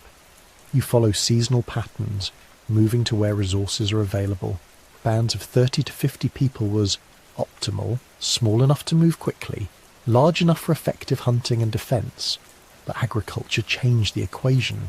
If you've planted crops, you need to stay put to protect them from animals, to water them if needed, to harvest them at the right time. Storage of grain required permanent structures. Processing required heavy grinding stones that were impractical to transport. The first permanent settlements appeared around 12,000 years ago. Not cities yet, but villages, clusters of circular or oval houses made from stone, mud brick and timber. Each structure housed a single extended family. Villages contained 50 to 200 people, far larger than traditional hunter-gatherer bands. Jericho in the Jordan Valley provides our best early example. Around 11,000 years ago, this settlement contained perhaps 70 houses, supporting a population of 300 to 400 people. They were growing domesticated wheat and barley, but they were also still hunting wild gazelles and gathering wild plants. This wasn't full agriculture yet. It was something transitional, a mixed economy that combined farming with traditional food gathering. But Jericho had something unprecedented. Walls. Massive stone fortifications with towers reaching 20 feet high. Building them would have required thousands of person-hours of coordinated labour. This tells us something profound. The settlement was worth defending. People had invested too much in their fields, their houses, their storage facilities to simply abandon them when threatened. It also tells us that threats existed. Walls don't just appear. They're built in response to conflict. As the best agricultural lands attracted larger permanent populations, competition intensified. Groups that had once simply avoided each other by moving to different areas now found themselves fighting over specific locations that couldn't be easily replaced. Çatalhöyük, in modern Turkey, shows us where this process led. By 9,000 years ago, this settlement housed perhaps 8,000 people, making it one of the first true cities in human history. The architecture was extraordinary. Houses built wall to wall with no streets, accessed by ladders through roof openings. The entire settlement was essentially one continuous structure. Inside these houses we see the full emergence of agricultural society. Storage bins filled with grain, grinding stones worn concave from thousands of hours of use, sophisticated ovens for baking bread, toolkits that included sickles, hoes, grain processing equipment, and cooking implements far more diverse than anything from the Ice Age. But we also see something else. Differentiation. Some houses were larger and better constructed. Some burials contained valuable trade goods, obsidian from distant sources, seashells from the Mediterranean, copper ornaments. Other burials contained nothing but the body. Society was stratifying. Hierarchies were emerging. This wasn't accidental. Agriculture created something. Unprecedented storable surplus. During the Ice Age, you could only eat what you could carry or consume immediately. There was no practical way to accumulate wealth. Everyone in a band had roughly the same material possessions, but with grain storage, some families could accumulate more than others. Maybe they had better land, maybe they worked harder, maybe they got lucky with weather conditions. Whatever the reason, inequality became possible, and once possible, it became inevitable. Some people began specializing. If you could trade stored grain for other goods, you didn't have to farm yourself. Archaeological evidence from early agricultural settlements shows craft specialists, potters, toolmakers, builders, traders. Each person focusing on what they did best, trading their products for food produced by others. This specialization drove technological innovation at unprecedented speed. Consider pottery. During the Ice Age, humans had occasionally made crude-fired clay objects, but pottery as a systematic technology didn't exist. It wasn't practical for mobile populations. Ceramic vessels are heavy and fragile, impractical to transport. But for settled agricultural communities, pottery was revolutionary. You could store grain in sealed vessels that protected it from moisture and pests. You could cook stews and porridges that made grain more digestible. You could ferment foods, creating new flavours and preservation methods. By 10,000 years ago, sophisticated pottery traditions had emerged across agricultural regions, each with distinctive styles and decorative patterns. Stone tool technology was transforming too. The chipped stone tools that had dominated for millions of years began giving way to polished stone implements. Axes that could fell trees efficiently, adzes for shaping wood, grinding stones for processing grain. These polished tools took far longer to make than simple flaked implements, but they were more durable and effective. You could invest weeks in creating a perfect stone axe because you weren't moving every few weeks. The bow and arrow, probably invented during this period, revolutionized hunting. Spears had been humanity's primary hunting weapon for hundreds of thousands of years. They were effective but limited in range and required significant strength to use. Bows allowed hunters to take game at much greater distances with less physical power required. A skilled archer could harvest birds and small mammals that would have been nearly impossible to hunt with spears. But perhaps the most important technological innovation was something we can barely see in the archaeological record: plant and animal domestication expertise. Early farmers were conducting sophisticated multi-generational breeding programs. They were observing which plants produced the most seeds, which grew fastest, which were most resistant to disease.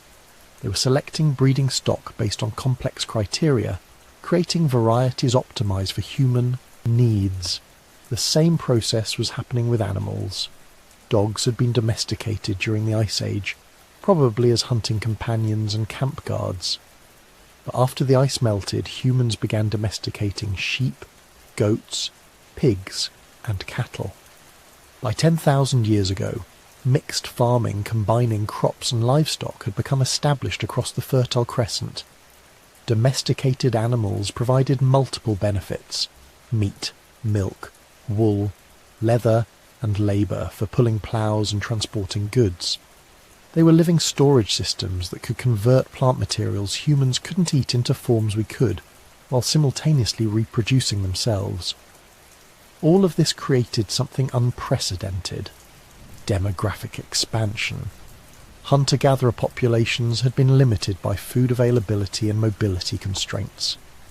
Women in mobile bands typically spaced children about 4 years apart because carrying multiple small children while travelling was impractical.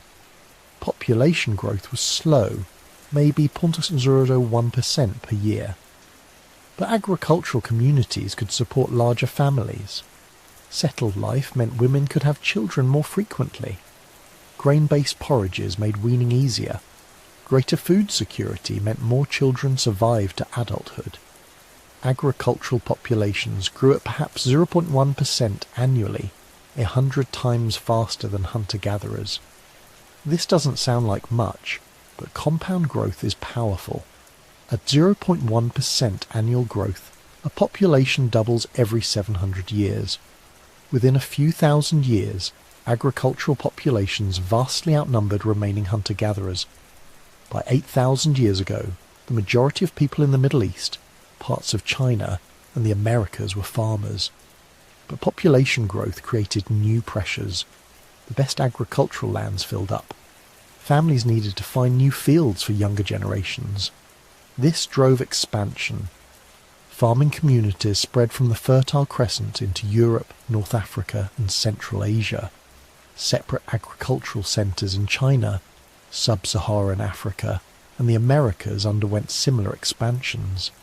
This expansion often came at the expense of remaining hunter-gatherers. When farmers moved into new territories, they brought not just agriculture, but also diseases. Dense settled populations living in close contact with domesticated animals created ideal conditions for epidemic diseases, measles, smallpox, tuberculosis and others. These diseases ravaged hunter-gatherer populations that had no immunity. Archaeological evidence from Europe shows this process clearly.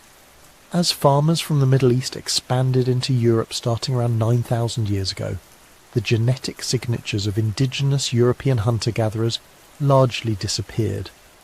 They were replaced, outcompeted, or absorbed by incoming agricultural populations. The same pattern played out globally wherever farmers encountered hunter-gatherers. But agricultural expansion also drove social complexity. Managing irrigation systems required coordination among multiple families. Defending stored grain from raiders required organised military forces. Resolving disputes about land ownership required authorities and rules.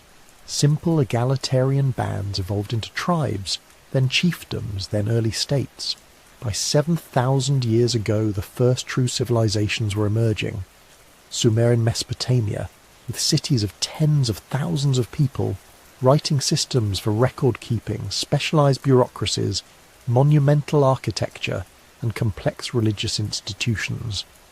All of this had developed in just 5,000 years, from the first permanent villages to urban civilizations. But before cities and writing, before kings and temples, there was something else. A cultural explosion that suggests the mental transformation happening during this period was as profound as the economic one. Göbekli Tepe in modern Turkey provides the most spectacular evidence. This site consists of massive stone circles with elaborately carved pillars, showing animals, abstract symbols and geometric patterns. These stones weigh up to 20 tons each. Moving them and carving them would have required hundreds of people working in coordination. Here's what makes Göbekli Tepe extraordinary. It was built 11,500 years ago, before agriculture was fully established in the region. The people who constructed it were still primarily hunter-gatherers. They built a monumental ritual site before they built permanent houses. They invested in creating sacred space before they fully invested in agriculture. This tells us something profound.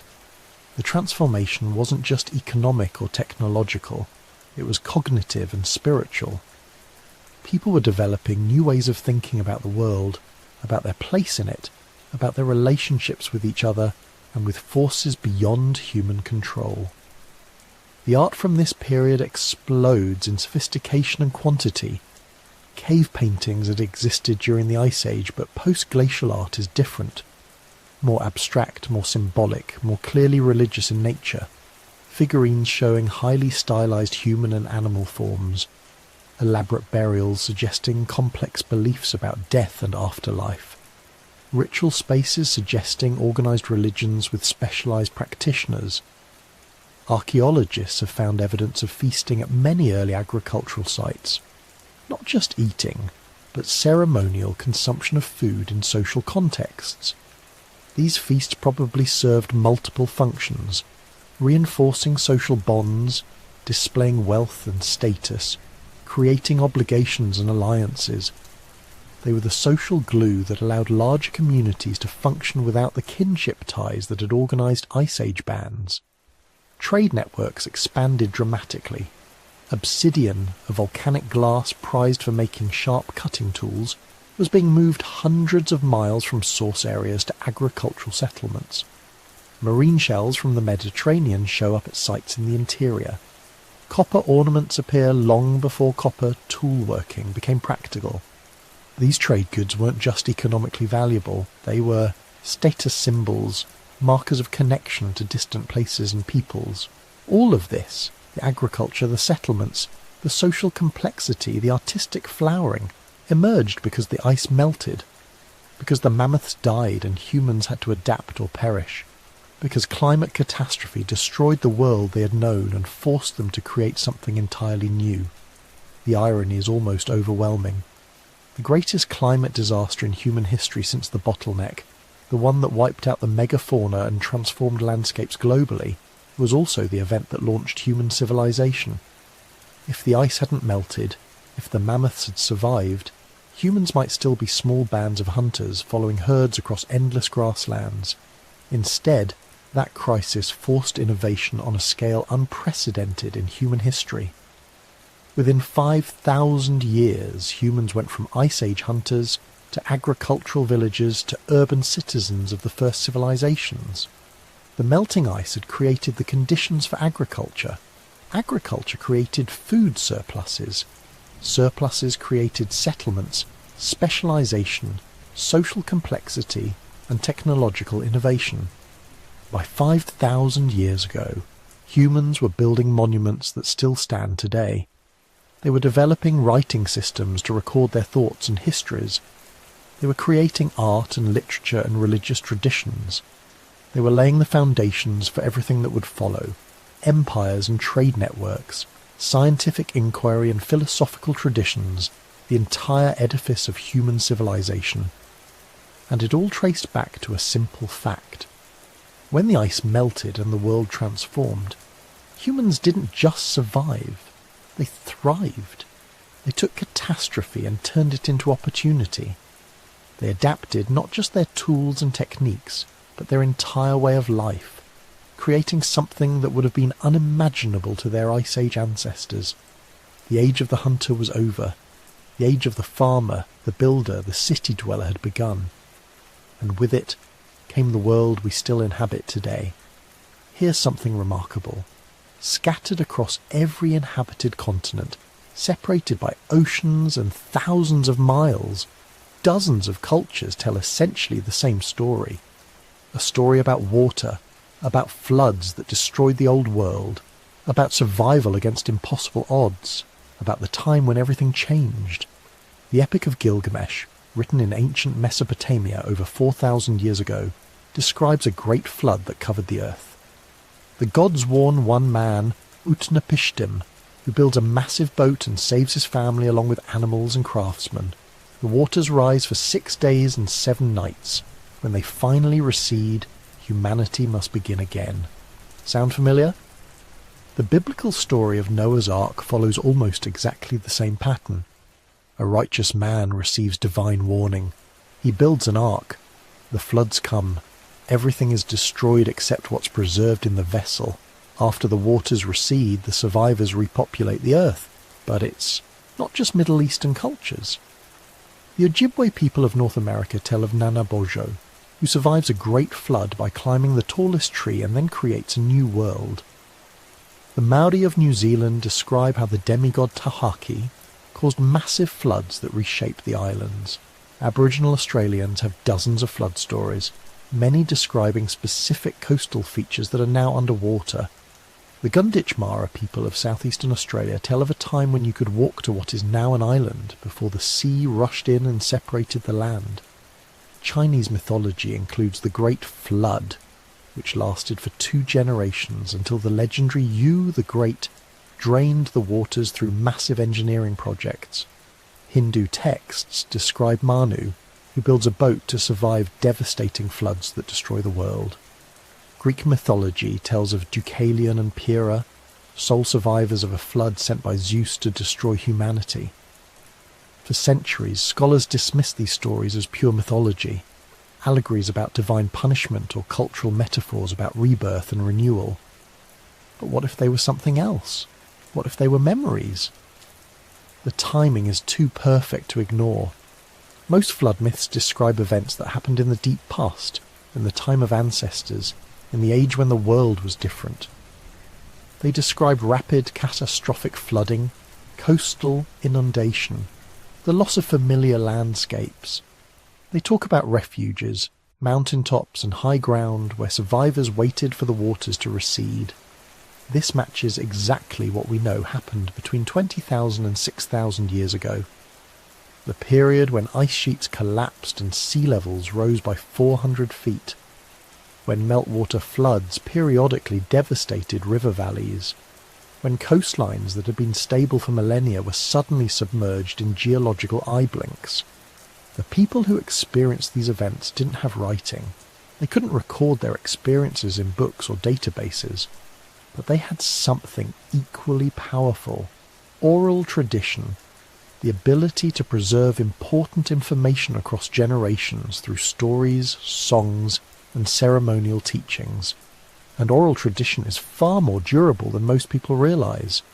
Aboriginal Australians have maintained accurate knowledge of events that happened over 10,000 years ago. Linguists and anthropologists working with tribal elders have documented stories describing landscapes that are now 150 feet underwater. Stories about walking to islands that are now separated by open ocean. Stories about freshwater springs that are now submerged offshore. One remarkable example comes from Port Phillip Bay in southern Australia. The Bunwurrung people describe a time when the bay was a flat plain with a river running through it. They tell of how the ocean broke through the heads, the narrow entrance to the bay, and flooded the entire area. Geological surveys confirm this is exactly what happened. Around 10,000 years ago, rising sea levels breached the narrow gap between the headlands and flooded the basin, creating the bay that exists today. The Bunwurrung remembered. Similar stories appear in indigenous traditions from Southeast Asia, where people describe travelling between islands that are now separated by deep water. In the Persian Gulf, where the entire basin was dry land until around 8,000 years ago, when rising seas flooded in through the Strait of Hormuz. In the North Sea, where British and Dutch fishing vessels still occasionally dredge up stone tools and mammoth bones from what was once Doggerland, a populated landscape that connected Britain to continental Europe before the ocean swallowed it. These aren't vague mythological references. They're detailed geographic memories preserved across hundreds of generations.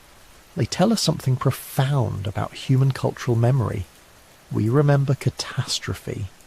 When the world changes dramatically, when landscapes we've known for millennia suddenly transform, we encode that information in our most durable cultural storage system: stories. The flood myths aren't just about the floods themselves. They're about survival. Almost every version includes the same key elements. Someone receives warning, either through dreams or divine communication, or by reading natural signs. They prepare, gathering supplies and seeking high ground. They endure the catastrophe. Then they become the ancestors of the new world, the people who carry forward the knowledge of what happened. This pattern reflects real human experience during the transition. Communities living along coastlines or in river valleys would have seen the changes coming. Not all at once, but incrementally over years and generations. Higher tides, more frequent flooding, familiar landmarks gradually disappearing beneath the water.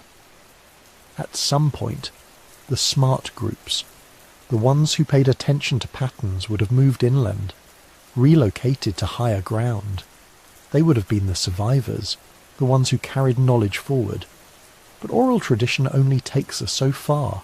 For physical evidence, we need archaeology, and increasingly we're finding it underwater. The field of marine archaeology has revealed dozens of submerged settlements around the world, proof that our ancestors built communities in places that are now beneath the waves. Off the coast of Israel, divers have discovered Atlit Yam, a Neolithic village now 26 feet underwater. The settlement dates to around 7,000 years ago and includes stone houses, a stone circle, and even ancient wells that still contain fresh water. The site was clearly abandoned suddenly. Food and tools left in place. The sea rising faster than people could adjust. In the Black Sea, underwater surveys have found preserved settlements along what was once a freshwater lake. Around 7,600 years ago, rising Mediterranean waters breached the narrow Bosphorus Strait, and catastrophically flooded the Black Sea basin. Sea levels in the region rose over 300 feet, flooding thousands of square miles of inhabited coastline. Some researchers think this event might be the origin of the flood myths in Middle Eastern cultures. If you lived through it, you'd certainly remember. The North Sea has yielded extensive evidence of Doggerland, the vast plain that once connected Britain to Europe. Fishing trawlers regularly bring up artefacts, worked flints, bone tools, even occasionally human remains from what was once prime hunting territory for Mesolithic peoples. Beneath the waves lie the landscapes where our ancestors hunted aurochs and red deer, gathered shellfish, and built seasonal camps, all drowned when the ice sheets melted and the North Sea filled in. Off the coast of Florida, archaeologists have discovered sinkholes that were freshwater pools 12,000 years ago, when sea levels were much lower and Florida's coastline extended miles beyond its current position. These pools were apparently used as burial sites by Paleo-Indians. Now submerged in 30 feet of water, they contain some of the oldest and best preserved human remains in North America. Every year new sites are discovered. Underwater surveys using side scans, sonar and multi-beam mapping reveal ancient river channels, now submerged, showing where people would have settled. Stone tools and pottery appear in places that have been underwater for thousands of years. The archaeological evidence confirms what the flood myths preserved. Our ancestors witnessed and survived dramatic coastal inundation as the Ice Age ended. But here's where the story becomes uncomfortably relevant, because we're not just looking at ancient history, we're looking at a preview of our own future. The warming that ended the last Ice Age raised global temperatures by about 4 to 7 degrees Celsius over roughly 10,000 years. That's an average warming rate of about 0.4 to 0.7 degrees per 1,000 years. Now, that might sound slow, but remember, it wasn't smooth. There were periods of rapid warming when temperatures jumped several degrees in just decades. The Younger Dryas termination around 11,700 years ago saw temperatures in Greenland rise by 10 degrees Celsius in less than 50 years. Current global warming is happening at a rate of about 0.2 degrees Celsius per decade. That's 2 degrees per century, 20 degrees per millennium. Nearly 30 times faster than the average rate of warming that ended the Ice Age. We're compressing thousands of years of climate change into mere centuries. The ancient warming was triggered by orbital variations, changes in Earth's position relative to the Sun that gradually increased the amount of solar radiation reaching the northern hemisphere. It was natural, predictable, according to astronomical cycles that have been operating for millions of years. Current warming is triggered by greenhouse gas emissions, carbon dioxide released from burning fossil fuels. It's anthropogenic, human-caused, and it's happening at a rate that has no natural analogue in the entire ice core record. Ice, cores drilled from Antarctica and Greenland, preserve atmospheric samples going back 800,000 years. They show us exactly what the atmosphere contained during multiple glacial cycles. Carbon dioxide levels during ice ages typically hovered around 180 parts per million. During warm interglacial periods like the one we've been living in, levels rose to about 280 parts per million. This 100 ppm variation drove the entire cycle of ice ages and warm periods. Current atmospheric carbon dioxide levels exceed 420 parts per million. That's 50% higher than the highest natural levels recorded in the past 800,000 years. We've pushed the atmosphere into a state that hasn't existed since the Pliocene epoch, over 3 million years ago, when sea levels were 50 to 80 feet higher than today, and the Arctic was ice-free during summers. The ancient climate data teaches us something crucial about tipping points. Climate doesn't change smoothly and gradually, it lurches. Systems remain stable for long periods, absorbing changes and maintaining equilibrium until suddenly they don't. They flip to a new state, often very rapidly. The ice core record shows this clearly. Temperature rise isn't a smooth curve, it's a staircase. Long periods of relative stability interrupted by sharp jumps. These transitions happen when feedback loops kick in.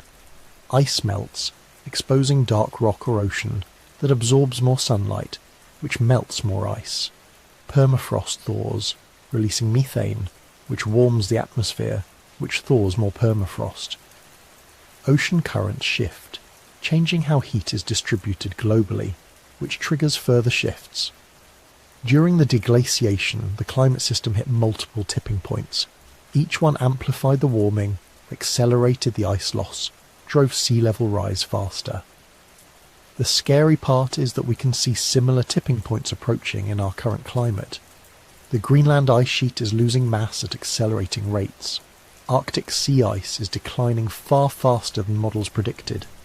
Permafrost across Siberia and northern Canada is thawing and releasing carbon. Rainforests are experiencing more frequent droughts that kill trees and release stored carbon. The ancient warming was ultimately limited by negative feedbacks. Eventually the ice sheets melted completely, sea levels stabilised and the climate reached a new equilibrium. But it took over 10,000 years, and along the way it eliminated most of the Ice Age megafauna and forced massive human migrations and adaptations. We're triggering similar changes, but faster. Much faster. The question isn't whether sea levels will rise. They will. Ice sheets are already losing mass. The question is how fast and how far. Conservative estimates suggest 3 to 6 feet of sea level rise by 2100. More aggressive projections based on potential ice sheet instability suggest 10 feet or more is possible. Either scenario will inundate coastlines where hundreds of millions of people currently live. Our ancestors adapted to rising seas by moving inland, to higher ground, to new territories. They could do this because human population was tiny, maybe 5 to 10 million people globally at the end of the Ice Age. Most of the planet was empty. You could abandon a flooded coastal settlement and walk for a week to find unclaimed territory. We don't have that option.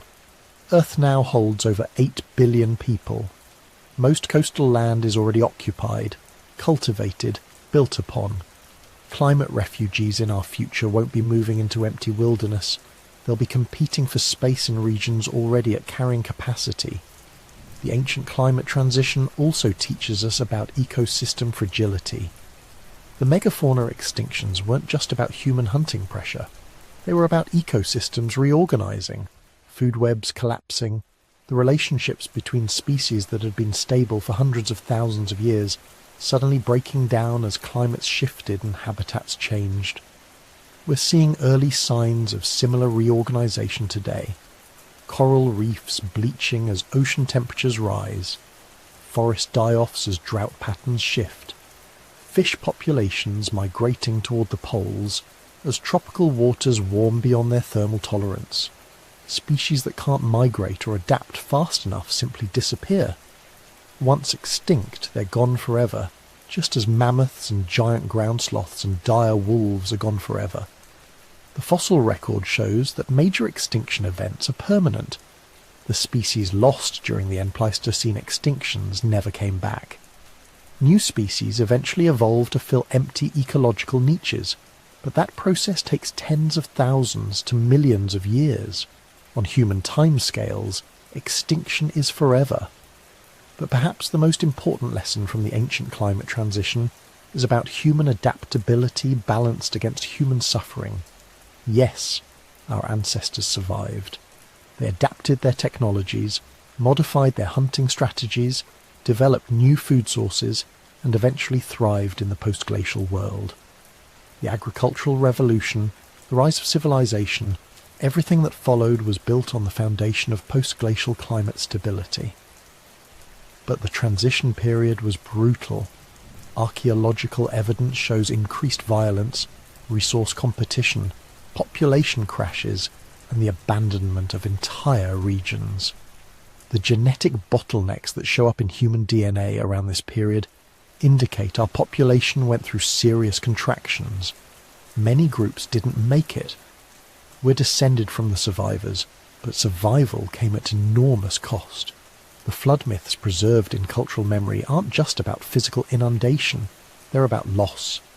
The loss of familiar landscapes, traditional territories, ways of life that had persisted for generations. They're about trauma.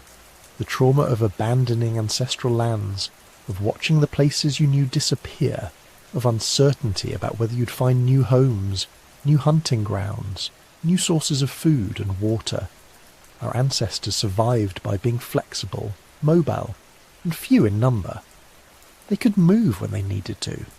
They had technology simple enough to rebuild from scratch if necessary.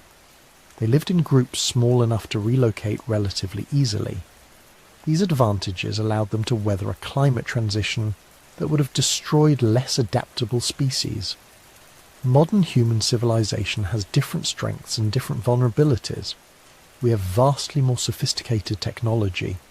We understand climate science. We can model future scenarios and potentially prepare for them. We have global communication networks, transportation systems, and institutional structures that could theoretically coordinate large-scale adaptive responses. But we're also far less mobile. Our infrastructure, cities, farms, factories, can't be easily relocated. We're dependent on complex supply chains that span continents. We've organised ourselves into nation-states with rigid borders and competing interests. And we're numerous, 8 billion people, all needing food, water, shelter and resources. The ancient climate transition took thousands of years. That gave ecosystems and human societies time to gradually adjust. Our current climate forcing is happening so fast that adaptation will be difficult for natural systems and human societies alike. We're not facing a gradual transition over many generations. We're facing dramatic changes within single lifetimes. The stories preserved in flood myths remind us that our ancestors lived through times of dramatic environmental change. They witnessed their world transform. They adapted, survived, and eventually thrived. But the stories also remind us that these transitions were catastrophic. They were events so traumatic that they became embedded in cultural memory for thousands of years. Warnings passed down generation after generation. Remember the floods. Remember that the world can change. Remember that survival requires preparation, flexibility, and sometimes painful choices. We're now living through our own climate transition. We have advantages our ancestors lacked. Knowledge, technology, global cooperation, at least in theory. But we also face challenges they never encountered. A crowded planet, complex interdependent systems, and changes happening faster than natural adaptation can keep pace with. The ice cores and ancient climate records aren't just scientific curiosities. They're textbooks. They teach us that Earth's climate is sensitive, capable of rapid and dramatic shifts. They show us what tipping points look like, how feedback loops amplify small changes into massive reorganizations. They demonstrate that extinction is real and permanent. They prove that sea level rise, when it starts, can continue for thousands of years, even after temperatures stabilize. Most importantly, they remind us that climate change isn't an abstraction. It's not just about temperature graphs and computer models. It's about landscapes transforming, coastlines drowning, ecosystems collapsing, people migrating, communities disrupted, ways of life ending, the very real human consequences that our ancestors experienced and preserved in their most enduring stories. The world has changed dramatically before. It's changing dramatically now. The question isn't whether we can survive climate change. Our species has proven its adaptability. The question is what kind of world we'll inhabit, how much we'll lose along the way, and whether we'll heed the warnings encoded in ancient memories and modern science alike. The floods our ancestors survived left marks that persist to this day. Drowned coastlines now explored by archaeologists, genetic signatures of population bottlenecks, cultural memories embedded in mythology, lessons preserved in ice cores and sediment layers, echoes of a time when the world transformed and nothing would ever be the same. We're creating echoes of our own. Future generations, assuming we successfully navigate the coming transition, will study our time. They'll analyse our climate data, excavate our cities, read our records. They'll ask what we knew, what we did, and what we lost. The ancient transition ended one world and began another. Ours will do the same. What remains to be determined is what we preserve, and what we're willing to let go. So, here we are, the endpoint of one of the most dramatic transformations in Earth's history. 12,000 years ago, our planet was locked in ice. Massive glaciers covered a third of the land surface. Sea levels sat 400 feet lower than today. Mammoth herds thundered across frozen steppes that stretched from France to Alaska. Saber-toothed cats prowled landscapes that would later become shopping malls and city centres. Then, in what amounts to a geological eye blink, everything changed. The ice melted, seas rose, coastlines drowned, entire ecosystems collapsed and reformed. The megafauna that had dominated the planet for millions of years disappeared, victims of climate chaos and human hunting pressure they couldn't withstand.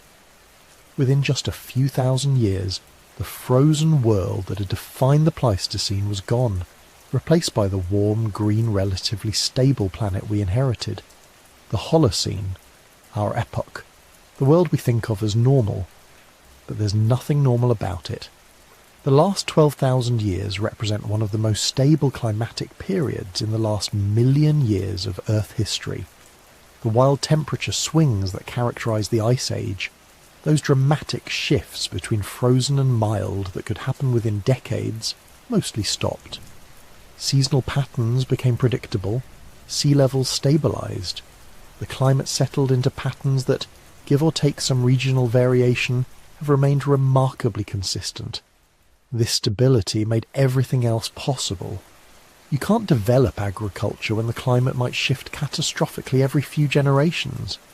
You can't build permanent settlements when sea levels might rise 20 feet in a century. You can't accumulate the kind of surplus resources necessary for complex civilization when you're constantly scrambling to adapt to new conditions. But our ancestors, products of the bottleneck shaped by hundreds of thousands of years of environmental pressure, they were ready. They had the cognitive flexibility, the technological innovation, the social organization, and the communication skills necessary to exploit this new stable world. Within just a few thousand years of the Ice Age ending, they had developed agriculture in at least 7 independent locations around the globe. The Fertile Crescent, the Yellow River Valley, Mesoamerica, the Andes, Sub-Saharan Africa, New Guinea, Eastern North America.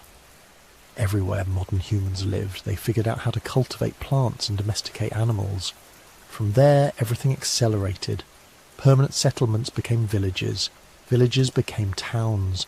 Towns became cities. Agricultural surplus allowed specialization. Not everyone had to spend all their time gathering food. Some people could become craftsmen, priests, soldiers, administrators. Social hierarchies developed. Writing systems emerged to track resources and record information. Trade networks expanded to move goods across continents. Within 8,000 years of the ice sheets retreating, humans had gone from small bands of hunter-gatherers to building ziggurats in Mesopotamia and pyramids in Egypt. The same species that had survived on scraps during the Ice Age was now creating monumental architecture, complex bureaucracies, and sophisticated art. The transformation was unprecedented in the history of life on Earth. But it came at a cost. Those magnificent creatures that had survived multiple ice ages, they couldn't survive us in a warming world. The mammoths, mastodons, giant ground sloths, saber-toothed cats, dire wolves, short-faced bears, all gone. Some vanished because their ice age habitats disappeared.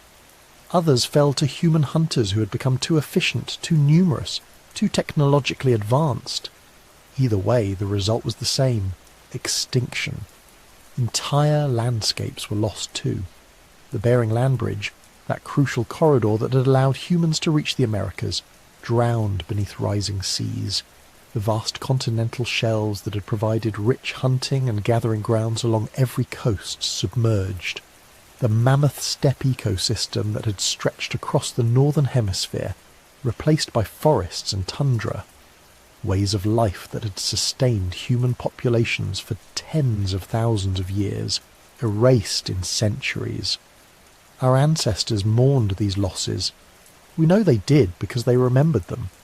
Cultural memories of great floods, of lands swallowed by the sea, of a time when giants walked the earth. These stories appear in oral traditions around the world. The Aboriginal Australians remember when you could walk to Tasmania. The indigenous peoples of Southeast Asia recall when the islands were connected. Flood myths from dozens of cultures preserve fragments of genuine historical memory, distorted and mythologized over thousands of years, but rooted in real events that shaped human consciousness. We are the inheritors of all of this. The world we live in, the stable climate we've enjoyed, the agricultural systems that feed 8 billion people, the cities, the technologies, the entire structure of modern civilization, all of it built on the foundation of that post-Ice Age transformation. We are the descendants of the survivors, the ones who made it through the bottleneck, who adapted to the thaw, who learned to thrive in a world that had stopped trying to kill them at every turn. But we're also facing our own transformation now. The climate stability that made civilization possible is ending. Not through natural cycles this time, but through our own actions. We're conducting an experiment on our planet's climate system that will determine whether we've inherited enough of our ancestors' adaptability to survive the changes we've triggered. That's a story for another time. For now, rest easy knowing that humans have survived worse, much worse. We carry the genetic legacy of those 280 individuals who refused to give up when everything seemed lost. We have the cognitive tools, the technological capabilities, and the communication systems they could never have imagined. If they could make it through 117,000 years of environmental catastrophe with nothing but stone tools and determination, maybe, just maybe, we can figure out how to navigate what comes next. If you enjoyed this journey through deep time, consider liking this video and subscribing for more historical deep dives. Drop a comment and let us know where you're listening from and what aspect of Ice Age history fascinated you most. The megafauna extinctions, the flood events, the human adaptations. Until next time, sleep well. Dream of mammoths and melting glaciers. Remember that you're part of the longest survival story ever told.